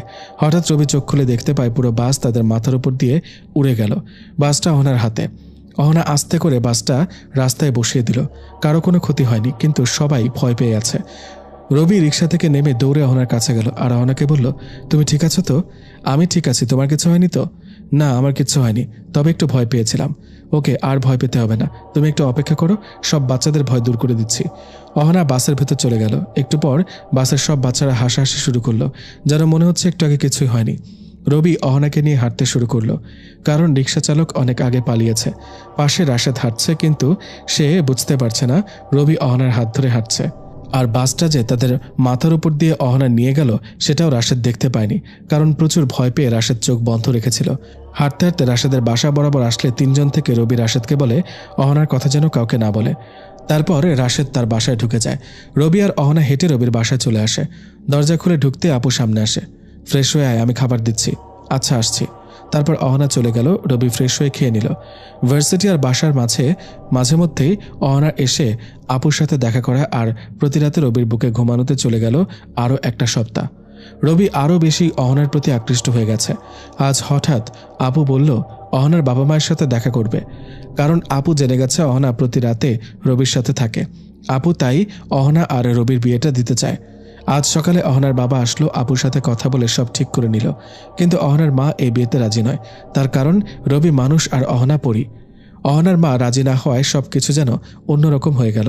পুরো সিদ্ধান্ত নিতে না পারায় অহনার বাবা মা চলে গেল, সাথে অহনাও। অহনার মা রবিকে মেরে ফেলার চক্রান্ত করলো সবার অগোচরে। রবি ঘুমের মধ্যে স্বপ্ন দেখে কেউ তাকে খুব মারছে। মারতে মারতে রবির মাথা ফেটে রক্ত পড়ছে, জ্ঞান হারানোর মতো অবস্থা। এতক্ষণ কেউ তাকে চোখ বেঁধে মারছে তাই দেখতে পায়নি। যখন মুখের কাপড় খুলে দিল তখন বুঝতে পারে একজন নয় বরং অনেকে মিলে তাকে মারছে, আর যারা মারছে সবাই জিন। পাশে দাঁড়িয়ে অনেকে কান্না করছে। রবিকে মারতে দেখে সবাই রবিকে ছেড়ে দিতে বলছে, কিন্তু জিনগুলো মেরে যাচ্ছে। হঠাৎ রবি জ্ঞান হারিয়ে ফেলে। একজন জিন বলে ওঠে, ভবিষ্যৎ পরিদেশের রাজা হেরে গেছে, পুরো পরিদেশ চলবে এখন তাদের কথায়। পাশে কান্না করা জিন আর পরিগুলো রবিকে হার না মানতে বলেই যাচ্ছে। রবি হার মানলে পুরো পৃথিবীর রাজ্য ধ্বংস হয়ে যাবে। রবি ব্যথায় চিৎকার করছে। রবির চিৎকার শুনে পাশের রুম থেকে আপু চলে এলো। দরজা খুলে দেখে রবি ঘুমের মধ্যে চিৎকার করছে। আপু রবিকে হালকা ধাক্কা দিয়ে ডাকতেই সে লাফিয়ে ওঠে। ঘুম ভেঙে যায় তার। আপু জিজ্ঞেস করে, এত চিৎকার কেন করছে? তখন রবি স্বপ্নের কথাগুলো আপুকে বলে। আপু এত চিন্তা না করতে বলে। ভার্সিটিতে যাচ্ছে রবি আর রাশেদ। হঠাৎ রিক্সা থেমে গেল। রিক্সাওয়ালা অনেক অবাক হয়ে গেল। সে তো রিক্সা থামায়নি, তাহলে রিক্সা থেমে গেল কেন? রিক্সার চারপাশে তাকিয়ে দেখে কোনো কিছুর সাথে চাক্কা আটকে গেল নাকি, কিন্তু সেখানেও কিছু দেখল না। রিক্সাওয়ালা আবার রিক্সা টানতে টানতে রিক্সা বিন্দু পরিমাণও নড়াচড়া করছে না। রাশেদ রবির দিকে তাকিয়ে রইল, কারণ রাশেদ যা দেখে না তা তো রবি দেখে। হঠাৎ রাশেদ রবিকে উপরের দিকে উঠতে দেখে ভয় পেল। হঠাৎ করে আবার রবি অদৃশ্য হয়ে গেল। কেউ তার মুখ বেঁধে কোথাও নিয়ে গেছে। রবি বুঝতে পারল নিশ্চয়ই কোনো জিন বা পরী তাকে তুলে নিয়ে আসছে। রবির মুখে স্বপ্নের মতো কাপড় দিয়ে বাঁধছে। একটু পর কাপড় খুললে অহনার মাকে সামনে দেখতে পায়। রবি বুঝতে পারল অহনার মা তাকে তুলে নিয়ে আসছে। রবি অহনার মাকে দেখে বলল, আপনি আমাকে তুলে নিয়ে এসেছেন? হ্যাঁ, আমি তুলে এনেছি, আর তোমাকে এখানেই মেরে ফেলবো। আমার মেয়ের জীবন থেকে তোমাকে সরিয়ে দেব। আন্টি কি বলছেন এসব? অহনা আমাকে ভালোবাসে, আর আমিও তাকে ভালোবাসি। আপনি কেন মেনে নিচ্ছেন না আমাদের? কারণ আমার ইচ্ছা ছিল আমার ভাইয়ের ছেলের সাথে অহনার বিয়ে দেব, কিন্তু তোমার কারণে সেটা হচ্ছে না। তুমি না থাকলে অহনা আমার ভাইয়ের ছেলেকে বিয়ে করবে। আমি বেঁচে থাকতে অহনাকে অন্য কারো হতে দেব না, তাই তো তোমাকে মেরে ফেলবো। অহনার মা কিছু একটা ইশারা করতে রবি বুঝতে পারল তার গলায় খুব ধারালো কিছু দিয়ে আঘাত করা হয়েছে। হঠাৎ রবি পড়ে গেল, তার গলা দিয়ে প্রচুর রক্ত বের হচ্ছে। চোখ বন্ধ হতে হতে রবি খেয়াল করলো অহনা তার দিকে দৌড়ে আসছে, আর কেউ তাকে ধরে ফেলছে। অহনা খবর পেয়ে ছুটে আসে রবিকে তার মায়ের হাত থেকে বাঁচাতে, কিন্তু এসে দেখে রবির গলায় অদৃশ্য বস্তু দিয়ে আঘাত করেছে, যার কারণে রবির গলা দিয়ে রক্ত বের হচ্ছে, আর রবি মাটিতে পড়ে যাচ্ছে। অহনা চিৎকার করে রবিকে ডাকছে, কিন্তু রবি অজ্ঞান হয়ে গেল।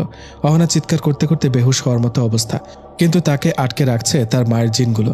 হঠাৎ রবি একটা দীর্ঘশ্বাস ফেলল। নিস্তব্ধ হয়ে গেল তার পুরো শরীর। অহনা চিৎকার করেও কোনো লাভ হয়নি। রবিকে যখন পাবো না তখন নিজের জীবন রেখেও কোনো লাভ নেই, এই বলে অহনা নিজের গলায় অদৃশ্য এক ধারালো অস্ত্র দিয়ে আঘাত করে সাথে সাথে অহনা অজ্ঞান হয়ে যায়। এদিকে রবির লাল রক্তে পুরো মাটি ভিজে যায়, আর অহনার নীল রক্ত মাটিতে গড়িয়ে পড়ছে। একসময় অহনার রক্ত রবির রক্তের কাছাকাছি চলে যায়। হঠাৎ চারপাশে কাঁপা শুরু হয়ে যায়। পরীর দেশ কেঁপে ওঠায় সবাই ভয় পেয়ে যায়। অহনার বাবা বুঝতে পারে খুব বড় একটা বিপদ হতে যাচ্ছে। অহনার বাবা এসে দেখে রবি আর অহনা মাটিতে পড়ে আছে, আর অহনার মা পাশে দাঁড়িয়ে আছে নিস্তব্ধ হয়ে। মেয়ের এমন কাজ দেখে অহনার মা শক খেল। অহনার বাবা তাড়াতাড়ি অহনার কাছে এসে দেখে অহনা মৃত্যুর সঙ্গে লড়াই করছে, হয়তো মারা গেছে। অহনার নীল রক্ত রবির লাল রক্তের সাথে মিশে পুরো পরীর রাজ্য এক বিকট শব্দ হলো। সাথে সাথে পরীর রাজ্যের চারপাশে বড় বড় ফাটল ধরতে শুরু করলো। অহনার মা হঠাৎ অজ্ঞান হয়ে মাটিতে পড়ে গেল। চারপাশে পরীর দেশে কাঁপা শুরু করলো। ফাটল ধরল তো অনেক আগেই। অহনার বাবা কি করবে এখন বুঝতে পারছে না। একদিকে নিজের মেয়ে মৃত্যুসজ্জায়, অপরদিকে রবি নিস্তব্ধ হয়ে গেল। তারপর পরীর রাজ্য ধ্বংস হয়ে যাচ্ছে। হঠাৎ অহনার বাবার মনে পড়ল পাশের রাজ্যের একটা জিনের কথা। সবার থেকে বেশ বয়স্ক আর বুদ্ধিমান খুব। রাজ্যের বিভিন্ন সমস্যা সে সমাধান করতে পারে। এক কথায় অসম্ভব কিছু জ্ঞানের অধিকারী সে। অহনার বাবা তাকে ডেকে পাঠালো। বেশ কিছু সময় পর তিনি আসলো। অহনার বাবা তাকে দেখে দৌড়ে তার কাছে গেল। পরীর দেশের এই অবস্থা কেন শুরু হলো? অহনার বাবা ওই জিনটাকে জিজ্ঞেস করলো। তিনি চোখ বন্ধ করে কি যেন ভাবল। অহনার বাবা এদিকে অস্থির হয়ে গেল। যতই সময় যাচ্ছে অহনা মৃত্যুর দিকে ধাবিত হচ্ছে, ততই পরীর রাজ্য ধ্বংস হচ্ছে। হঠাৎ বৃদ্ধ জ্ঞানী জিন চোখ খুলে বলল, রাজা সাহেব, আপনার বেগম অনেক বড় একটা ভুল করে ফেলেছে। কি ভুল করেছে? আপনার বেগম ওই ছেলেটিকে মেরে ভুল করেছে, যে কারণে পুরো পরীর দেশ ধ্বংস হয়ে যেতে শুরু করেছে। ওই ছেলেটা যতক্ষণ উঠে দাঁড়াবে না ততক্ষণ এই পরীর রাজ্য এভাবে ধ্বংস হবে। তাহলে এখন আমরা কি করতে পারি? আপনার কাছে একটা পথ আছে, যেটা করতে গেলে আপনার কলিজা কেঁপে উঠবে।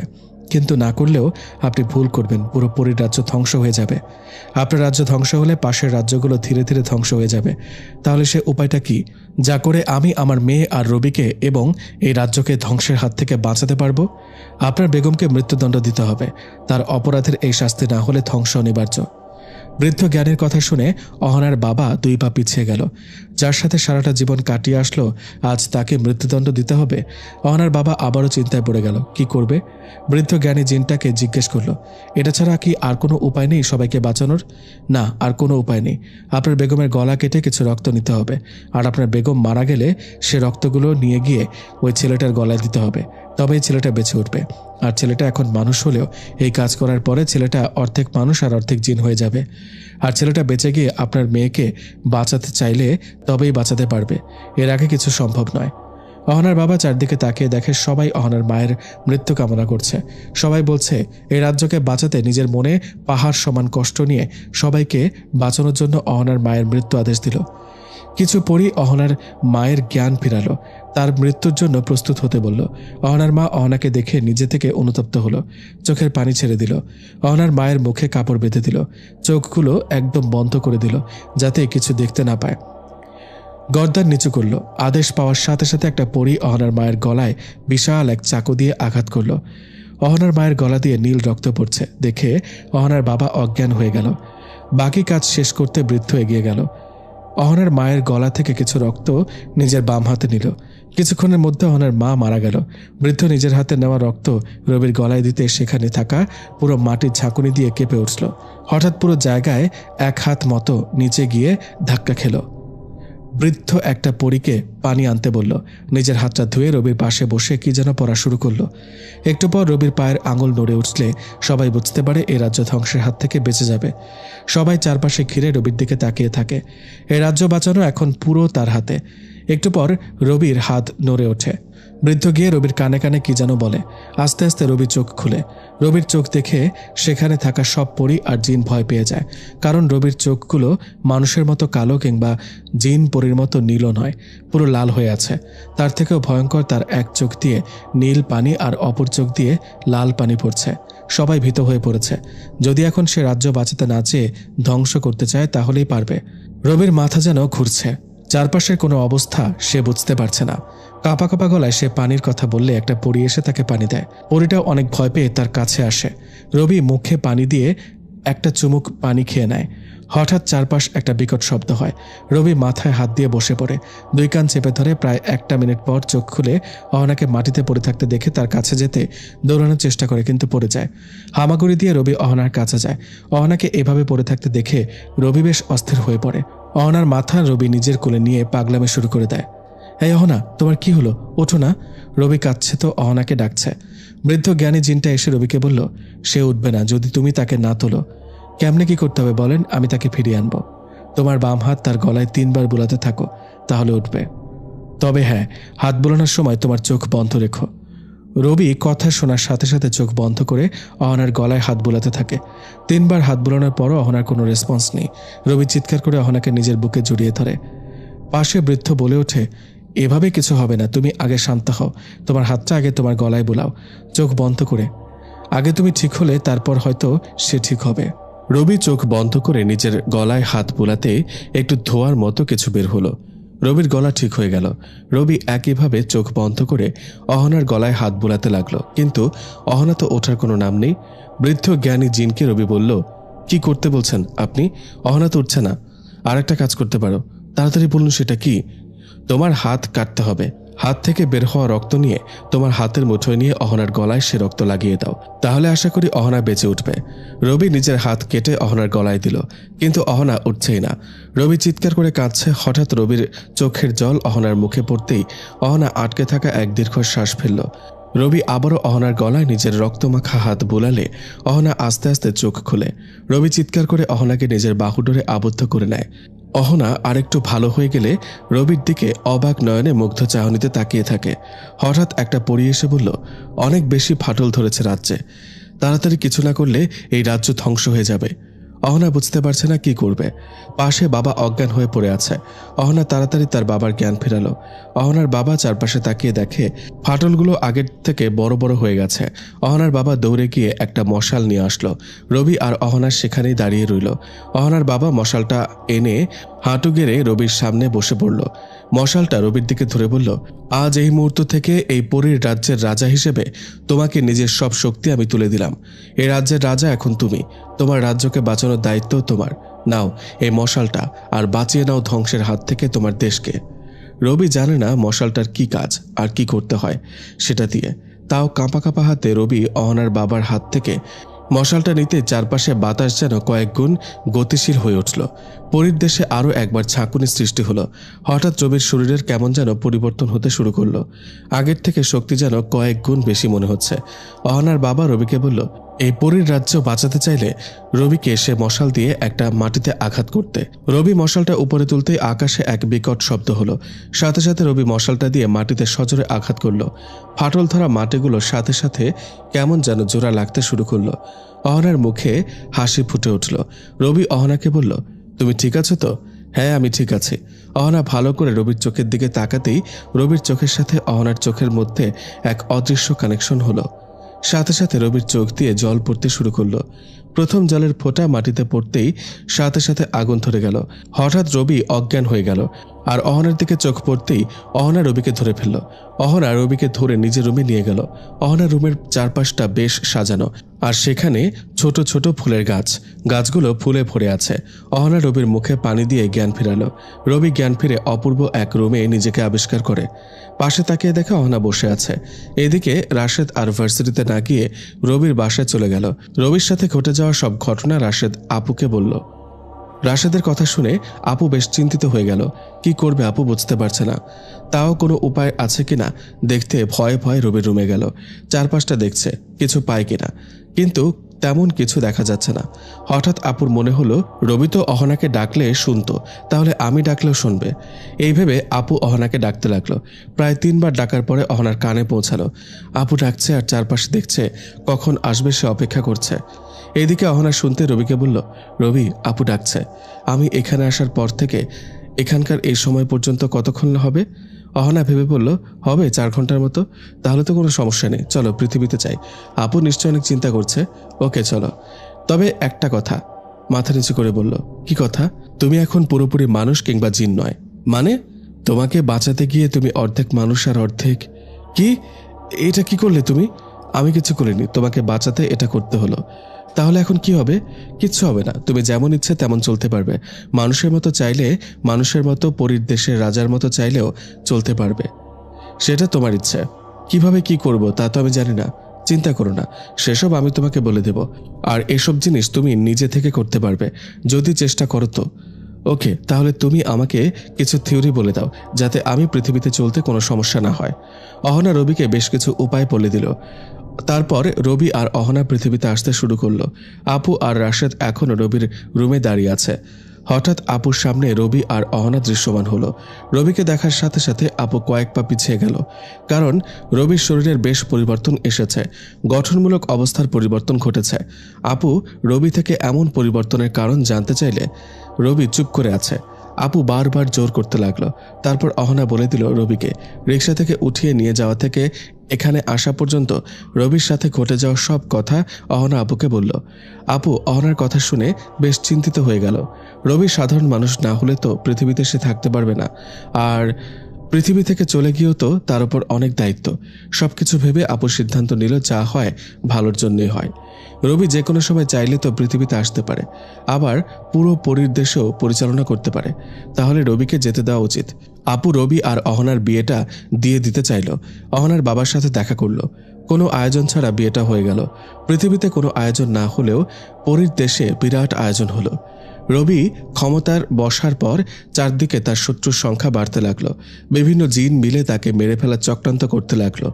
বিয়ের প্রায় মাসখানেক পরে রবি আর অহনা রাজ্য ঘুরে দেখার সিদ্ধান্ত নিল। সারাদিন বিভিন্ন স্থানে অহনাকে নিয়ে ঘুরে বিকেলে চলে এলো। রাতে ঘুমাতে চলে গেল। হঠাৎ স্বপ্ন দেখে কোনো রাজ্যের সাথে তার রাজ্যের যুদ্ধ শুরু হয়েছে। যুদ্ধের মূল কারণ কোনো মানুষকে তারা পরীর দেশের রাজা হিসেবে মানতে পারছে না। রবির রাজ্যের সবাই রবিকে মন থেকে মেনে নিলেও পাশের রাজ্যের কেউ মেনে নিতে পারেনি। তাদের মনে ভয় ছিল, কারণ আগে বলা ছিল পরীর রাজ্যের সব রাজ্য একজন মানুষের হাতে চলে যাবে, তাই সবাই ভয় পাচ্ছে। হঠাৎ রবির ঘুম ভেঙে যায়। তাকিয়ে দেখে পাশে অহনা নেই। বাইরের দিকে তাকিয়ে দেখে অহনা আকাশ দেখছে। পরীদের তেমন ঘুমাতে হয় না, তাই অহনা আকাশ দেখে প্রায় রাতে। রবি অহনাকে ডেকে পাশে বসালো। স্বপ্নের কথা অহনাকে বলতে সে বুঝতে পারে শীঘ্রই যুদ্ধ শুরু হবে। তাও রবিকে তেমন কিছু না বলে শান্ত করে। এর আগে অহনার বাবা এমন স্বপ্ন দেখেছিল, আর যুদ্ধও হলো। সে হিসেবে এবার যুদ্ধ হবে, সেটা অহনা নিশ্চিত। অহনা রবির কাঁধে হাত দিল আর চিন্তা না করতে বলল। পরদিন সকালে অহনা সেনাপতিকে সৈন্য প্রস্তুত করতে বলল। রাজ্যের সবাই ভয় পেয়ে গেল।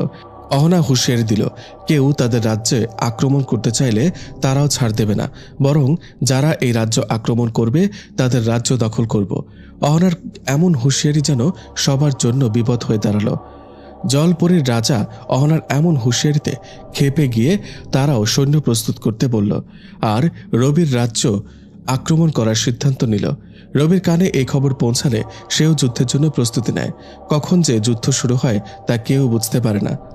হাজারো চিন্তা মাথায় নিয়ে অহনা আর রবি রাতে ঘুমাতে গেল। রবি অহনাকে বলল, আচ্ছা, জিনপরীদের সব থেকে দুর্বল দিক কোনটা?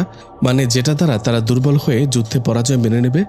খুব বেশি নয়, মাত্র একটা দুর্বল দিক আছে, আর তা হলো শত্রুর হাত থেকে তালোয়ার ফেলে দেওয়া। আমি বুঝতে পারছি না, এটা কেমন কথা?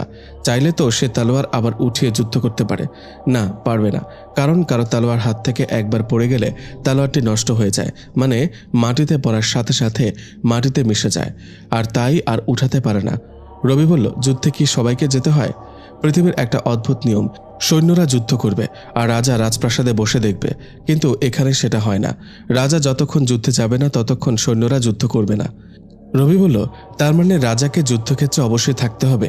হ্যাঁ, আর একটা কথা, সেটা হচ্ছে শত্রুপক্ষের কোনো সৈন্য রাজার গায়ে হাত তুলতে পারবে না। সৈন্য লড়াই করবে সৈন্যের সাথে, সেনাপতি লড়াই করবে সেনাপতির সাথে, আর রাজা লড়াই করবে রাজার সাথে। তার মানে যদি যুদ্ধ হয় তাহলে আমাকে যুদ্ধক্ষেত্রে যেতে হবে? হ্যাঁ, তাহলে তো আমাকে বিভিন্ন যুদ্ধের কৌশল জানতে হবে। সেনাপতি সেটা তোমাকে শেখাবে। কাল তুমি সেনাপতির থেকে সেসব শিখে নিতে পারবে চাইলেই।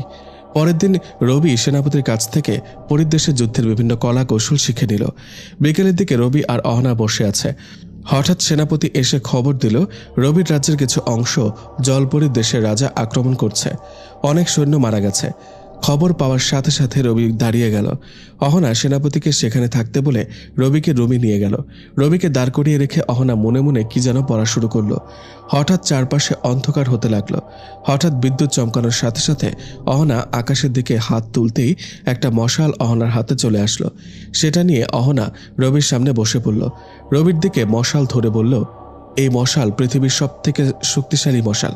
এটা দিয়ে যে কোনো কাজ সম্ভব, সাবধানে রেখো এটা। রবি অহনার হাত থেকে মশালটা নিল। রবি মশালটা হাতে নিতেই তার শরীর কাঁপতে লাগলো। হঠাৎ তার শরীর থেকে অনেক ঘাম বের হতে শুরু করলো। হঠাৎ মশালটা রবিকে মাটি থেকে আলাদা করে ফেলছে। অহনার সাথে সাথে রহস্যময় এক অদ্ভুত হাসি দিল। রবি সে হাসির মানে বুঝতে পারল না। হঠাৎ রবি খুব জোরে মাটিতে পড়ে গেল আর মশালটা অদৃশ্য হয়ে কোথাও হারিয়ে গেল। মাটি থেকে উঠেই দেখে অহনার চোখ দিয়ে পানি পড়ছে। রবি আকস্মিকভাবে কেঁপে উঠল অহনার এমন অবস্থা দেখে। রবি তাড়াতাড়ি অহনাকে তুলে নিল। রবি অহনার গালে হাত দিয়ে বলল, কি হলো অহনা, তোমার চোখে পানি কেন? তুমি যুদ্ধে যাবে, আমি এখানে বসে থাকবো, তাই খারাপ লাগছে। যদি আমিও তোমার সাথে যেতে পারতাম কত ভালো হতো। কিন্তু তুমি তো একটু আগে হাসছিলে। ওই মশাল যাতে তোমার কোনো ক্ষতি না করে তাই হাসতে হলো। মানে? ওই মশাল বাবা আমাকে দিয়েছিল, আর দেওয়ার পরে আমার দিকে তাকিয়ে একটা রহস্যময় হাসি দিয়েছিল। আমি সেই হাসির কারণ জানতে চাইলে বাবা আমাকে বলে, কারো হাতে মশালটা দেওয়ার পর যদি তার দিকে তাকিয়ে না হাসি তাহলে মশালটি ক্ষতি করতে পারে, তাই হাসতে হলো। ও, এখানেও একটা রহস্য। আচ্ছা, তুমি চিন্তা করো না, যুদ্ধের মাঠে কেউ আমাকে পরাজিত করতে পারবে না। রবি অহনাকে অনেকক্ষণ বুঝিয়ে অহনার কান্না থামালো। রবি রাজপ্রাসাদ থেকে বের হতে গিয়ে আবারও ফিরে আসলো। সোজা অহনাকে গিয়ে জড়িয়ে ধরল। অহনার কানে কানে শুধু বলল, ভালোবাসি। তারপর রবি সেনাপতির সাথে চলতে লাগলো। যেখানে জলপরীর দেশের রাজা আক্রমণ করছে, রবি আর সেনাপতি সেখানে চলে গেল। রবি সেনাপতিকে বলল, জলপরীর রাজার সাথে কথা বলবে। রবির আদেশ পেয়ে সেনাপতি জলপরীর রাজাকে খবরটা দিল। জলপরীর রাজা রবির সাথে কথা বলতে রাজি হলো, কিন্তু সেখানেও জলপরীর রাজা চালাকি করল। রবির সাথে কথা বলার সময় যদি পারে রবিকে মেরে ফেলবে।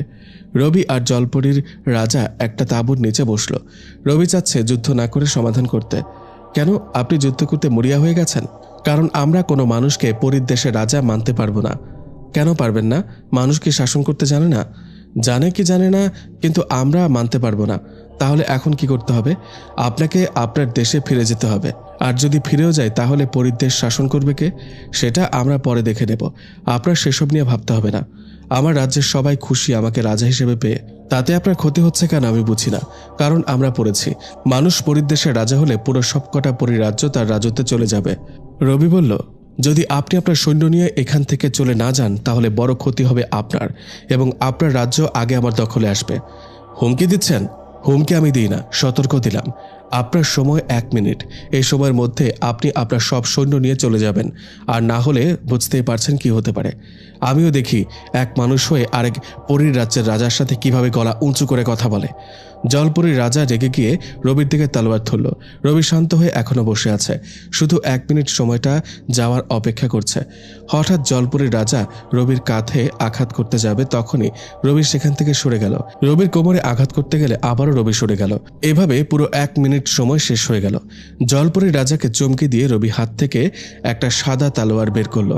জলপরীর রাজা রবির কাঁধে আবার আঘাত করতে গেলে রবি নিজের তলোয়ার দিয়ে রাজার তলোয়ারটি ধরে ফেলে। রাজা অনেক চেষ্টা করছে যাতে রবির ঘাড়ে চালিয়ে দিতে পারে, কিন্তু অদ্ভুতভাবে রবির তলোয়ার থেকে আলো বের হতে লাগলো আর রাজার তলোয়ার পুড়ে যেতে লাগলো। রাজা ভয় পেয়ে তাড়াতাড়ি তলোয়ার সরিয়ে নিল, কিন্তু অনেক চেষ্টা করেও পুড়ে যাওয়া তলোয়ার রক্ষা করতে পারল না। হঠাৎ রবি নিজের তলোয়ার দিয়ে রাজার শরীরের থেকে গর্দান আলাদা করে ফেলল। রাজা নিজের দাঁতগুলো বের করে দিয়ে পুড়তে লাগলো। অহনা একবার রবিকে বলেছিল, যখন কোনো রাজা পরাজিত হয় আর তাকে মেরে ফেলা হয় যুদ্ধের ময়দানে, তখন সে রাজার গর্দান আগে আলাদা করতে হয়। তারপর যে গর্দান আলাদা করেছে সে যদি তাকিয়ে থাকে তাহলে শত্রু রাজা আগুনে পুড়ে ছাই হয়ে যায়। রবি তাই করল। রাজার দিকে চেয়ে থাকতেই রাজা পুড়তে লাগলো। একটু পর ছাই হয়ে অদৃশ্য হয়ে গেল। হঠাৎ একসাথে সব সৈন্য তলোয়ার ফেলে দিল। রবির সৈন্য আর রাজার সৈন্য সবাই তলোয়ার একসাথে ফেলে দিয়ে রবির দিকে মাথা নিচু করে বসল। রবি তাকিয়ে দেখে তাদের অবস্থা। হঠাৎ সবার সামনে রবি আর রাজার সেনাপতি মাথা নিচু করে বসে পড়ল। রবি দুজনকে ডাকলো। রাজার সেনাপতি একটু দূরে দাঁড়িয়ে আছে। রবি নিজের সেনাপতিকে ডাকলো। রবি বলল, ওরা সবাই একসাথে তলোয়ার ফেলে দিয়ে এভাবে বসে পড়ল কেন? কারণ রাজা যদি মারা যায় তাহলে আর কি নিয়ে যুদ্ধ করবে, তাই সবাই আত্মসমর্পণ করলো। তাহলে এখন সবাই কি আমাকে রাজা মানছে? শত্রুপক্ষের সেনাপতি সেটা সিদ্ধান্ত নেবে। যদি সে আপনাকে রাজা মানে তাহলে তাদের রাজ্যেও আপনি রাজা হবেন, আর যদি সে রাজা না মানে তার গর্দান যাবে, যদি আপনি চান। আর না চাইলে ওই রাজ্যের রাজা নতুন কেউ হবে। রবি ভাবল, এত যুদ্ধ হলো, অনেক সৈনিক মারা গেল, জয় তো পেলাম, কিন্তু জলপরী রাজ্যের কেউ যদি আবার আক্রমণ করে তাহলে কি হবে? তার থেকে ভালো হবে জলপরী রাজ্য দখলে নেওয়া। রবি সেনাপতিকে আদেশ করল, জলপরীর রাজ্যে রবির রাজত্ব চলবে। রবির সেনাপতি জলপরীর সেনাপতির কাছে গেল। তাকে জিজ্ঞেস করলো রবিকে সে রাজা মানবে কিনা, কিন্তু সে রবিকে রাজা হিসেবে মানতে নারাজ। সেনাপতি রবিকে এসে বলল, শত্রুপক্ষের সেনাপতি রবিকে রাজা হিসেবে মানতে পারবে না। রবি তার সেনাপতিকে বলল শত্রুপক্ষের সেনাপতির গর্দান নিতে। রবি প্রথমে ভয় দেখানোর জন্য কথাটি বলেছে, কিন্তু তাতেও কোনো লাভ হয়নি। শেষে রবি নিজের সেনাপতিকে হুকুম করল শত্রুপক্ষের সেনাপতির সাথে লড়াই করে তার গর্দান নিতে। বাকি সব সৈনিকদের যুদ্ধ করতে নিষেধ করল। শুধু যুদ্ধ হবে 2 সেনাপতির মাঝে। 2 সেনাপতি বেশ ভালো যুদ্ধ করতে পারে। হঠাৎ শত্রুপক্ষের সেনাপতি রবির সেনাপতিকে আক্রমণ না করে রবিকে আক্রমণ করে উঠল। আকস্মিকভাবে রবির ওপর আক্রমণ করাতে তার হাতে একটু লেগে গেল। রবির হাত থেকে বের হওয়া রক্ত মাটিতে পড়ার সাথে সাথে আগুন ধরে গেল। হঠাৎ সে আগুন গিয়ে শত্রুপক্ষের সেনাপতিকে ঘিরে ফেলল। রবির সেনাপতি এই অবস্থা দেখে ভয় পেয়ে রবির কাছে চলে আসলো। এসে রবির কাছে এই আগুনের কারণ জানতে চাইল। রবি বলল, এসব এক অন্যরকম ক্ষমতা, এটা শুধু আমার কাছে আর কোনো পরীর দেশের রাজার নেই। কি এমন ক্ষমতা যা অন্য রাজার নেই? এই ক্ষমতা হলো যে আমাকে মারতে চাইবে সে আমার শরীর রক্ত ছড়ালে সে রক্ত আগুনে পরিণত হবে, আর সে আগুন যে আমাকে আঘাত করবে তার চারপাশে ঘিরে ধরবে, আর আমার ইশারায় ওই শত্রুকে পুড়ে ছাই করে দেবে। তাহলে এখন কি তাকে আগুনে পোড়াবেন না, সে আমাকে আক্রমণ করে বড় ভুল করেছে, তাই তাকে আপনি এক্ষুনি গর্দান নেবেন। আমি ওর দেহ থেকে গর্দান আলাদা করছি।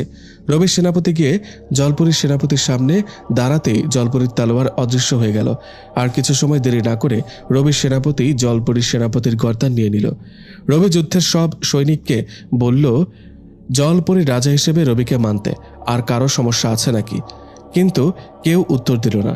নীরবতা সম্মতির লক্ষণ হলেও রবি ভালোই জানে এরা নীরব, মানে রবিকে তারা মানতে পারছে না রাজা হিসেবে। তাও জোর করে রবি জলপরীর দেশে নিজের আধিপত্য বিস্তার করল। সপ্তাহখানেক পর থেকে জলপরীর সবাই রবিকে ধীরে ধীরে রাজা হিসেবে মানতে লাগলো। রবি বুঝতে পারল আগের রাজা ভালো ছিল না। আরও কয়েক মাস পর জলপরী রাজ্যের সবাই রবিকে রাজা হিসেবে মেনে নিল। জলপরী রাজ্যের পুরো নিয়ম পাল্টে ফেলা হলো। সেখানে একটা বিশেষ নিয়ম ছিল, তা হচ্ছে পরীর রাজ্যে যে পরী বিয়ে উপযুক্ত হবে আর সব থেকে বেশি সুন্দরী হবে সে পরী রাজার সাথে এক রাত কাটাবে বিয়ের আগে। রবি এই নিয়ম শোনার সাথে সাথে বাতিল করলো।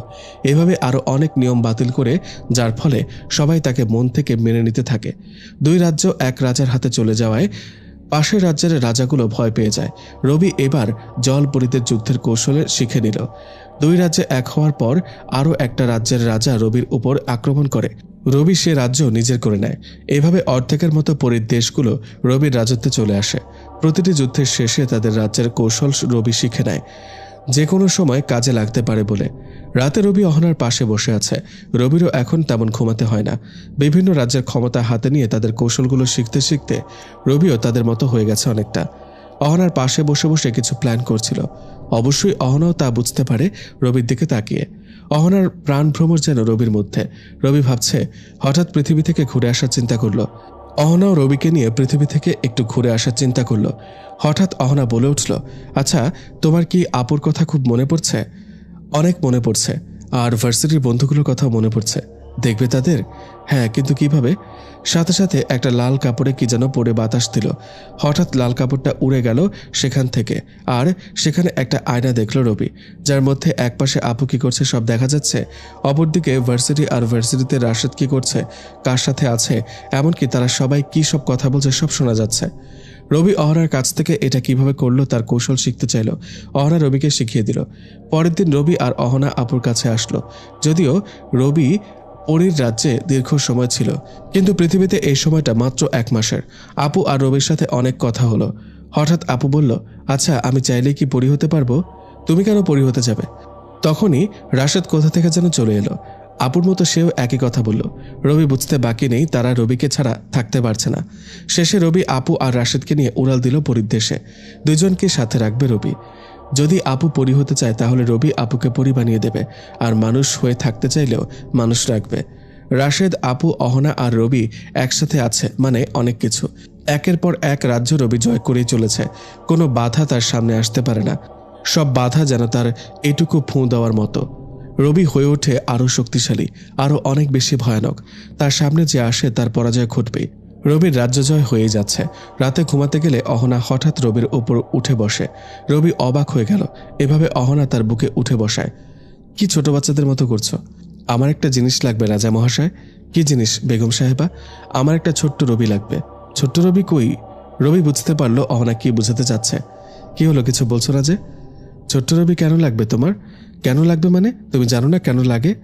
আচ্ছা ঠিক আছে, কালকে এনে দেব। কি কালকে? পরীদের একটা বাচ্চা হতে 2টা বছর লাগে। বলো কি? হ্যাঁ। তাহলে লাগবে না? কি লাগবে না? লাগবে না মানে? কালই আপুকে বিচার দেব তোমার নামে। হ্যাঁ, এখানে আবার আপুকে ডাকার কি আছে? বলো, ছোট রবি এনে দিবে নাকি? আমি তো আর দিতে পারবো না। যদি তুমি চাও তবে ছোট্ট রবি আসার ব্যবস্থা করতে পারি। আমি খুব করে চাই, আমাদের একটা বাচ্চা থাকবে। চলো তবে। হ্যাঁ চলো। একটু ওয়েট। কি হলো আবার? আচ্ছা, যে আসবে সে তো তোমার মতো পরী হবে নাকি মানুষ হবে সেটা তো জানি না। সেটা না জানলে তো আমি কিছু করতে পারবো না। সেসব পরে দেখা যাবে, আগে চলো তো। অহনা রবিকে নিজের বুকে আবদ্ধ করে নিল। রবিও খুব শক্ত করে অহনাকে নিজের বুকে আবদ্ধ করে নিল। এভাবেই চলতে থাকুক রবির রাজ্য জয়, আর থেকে যাক অহনা।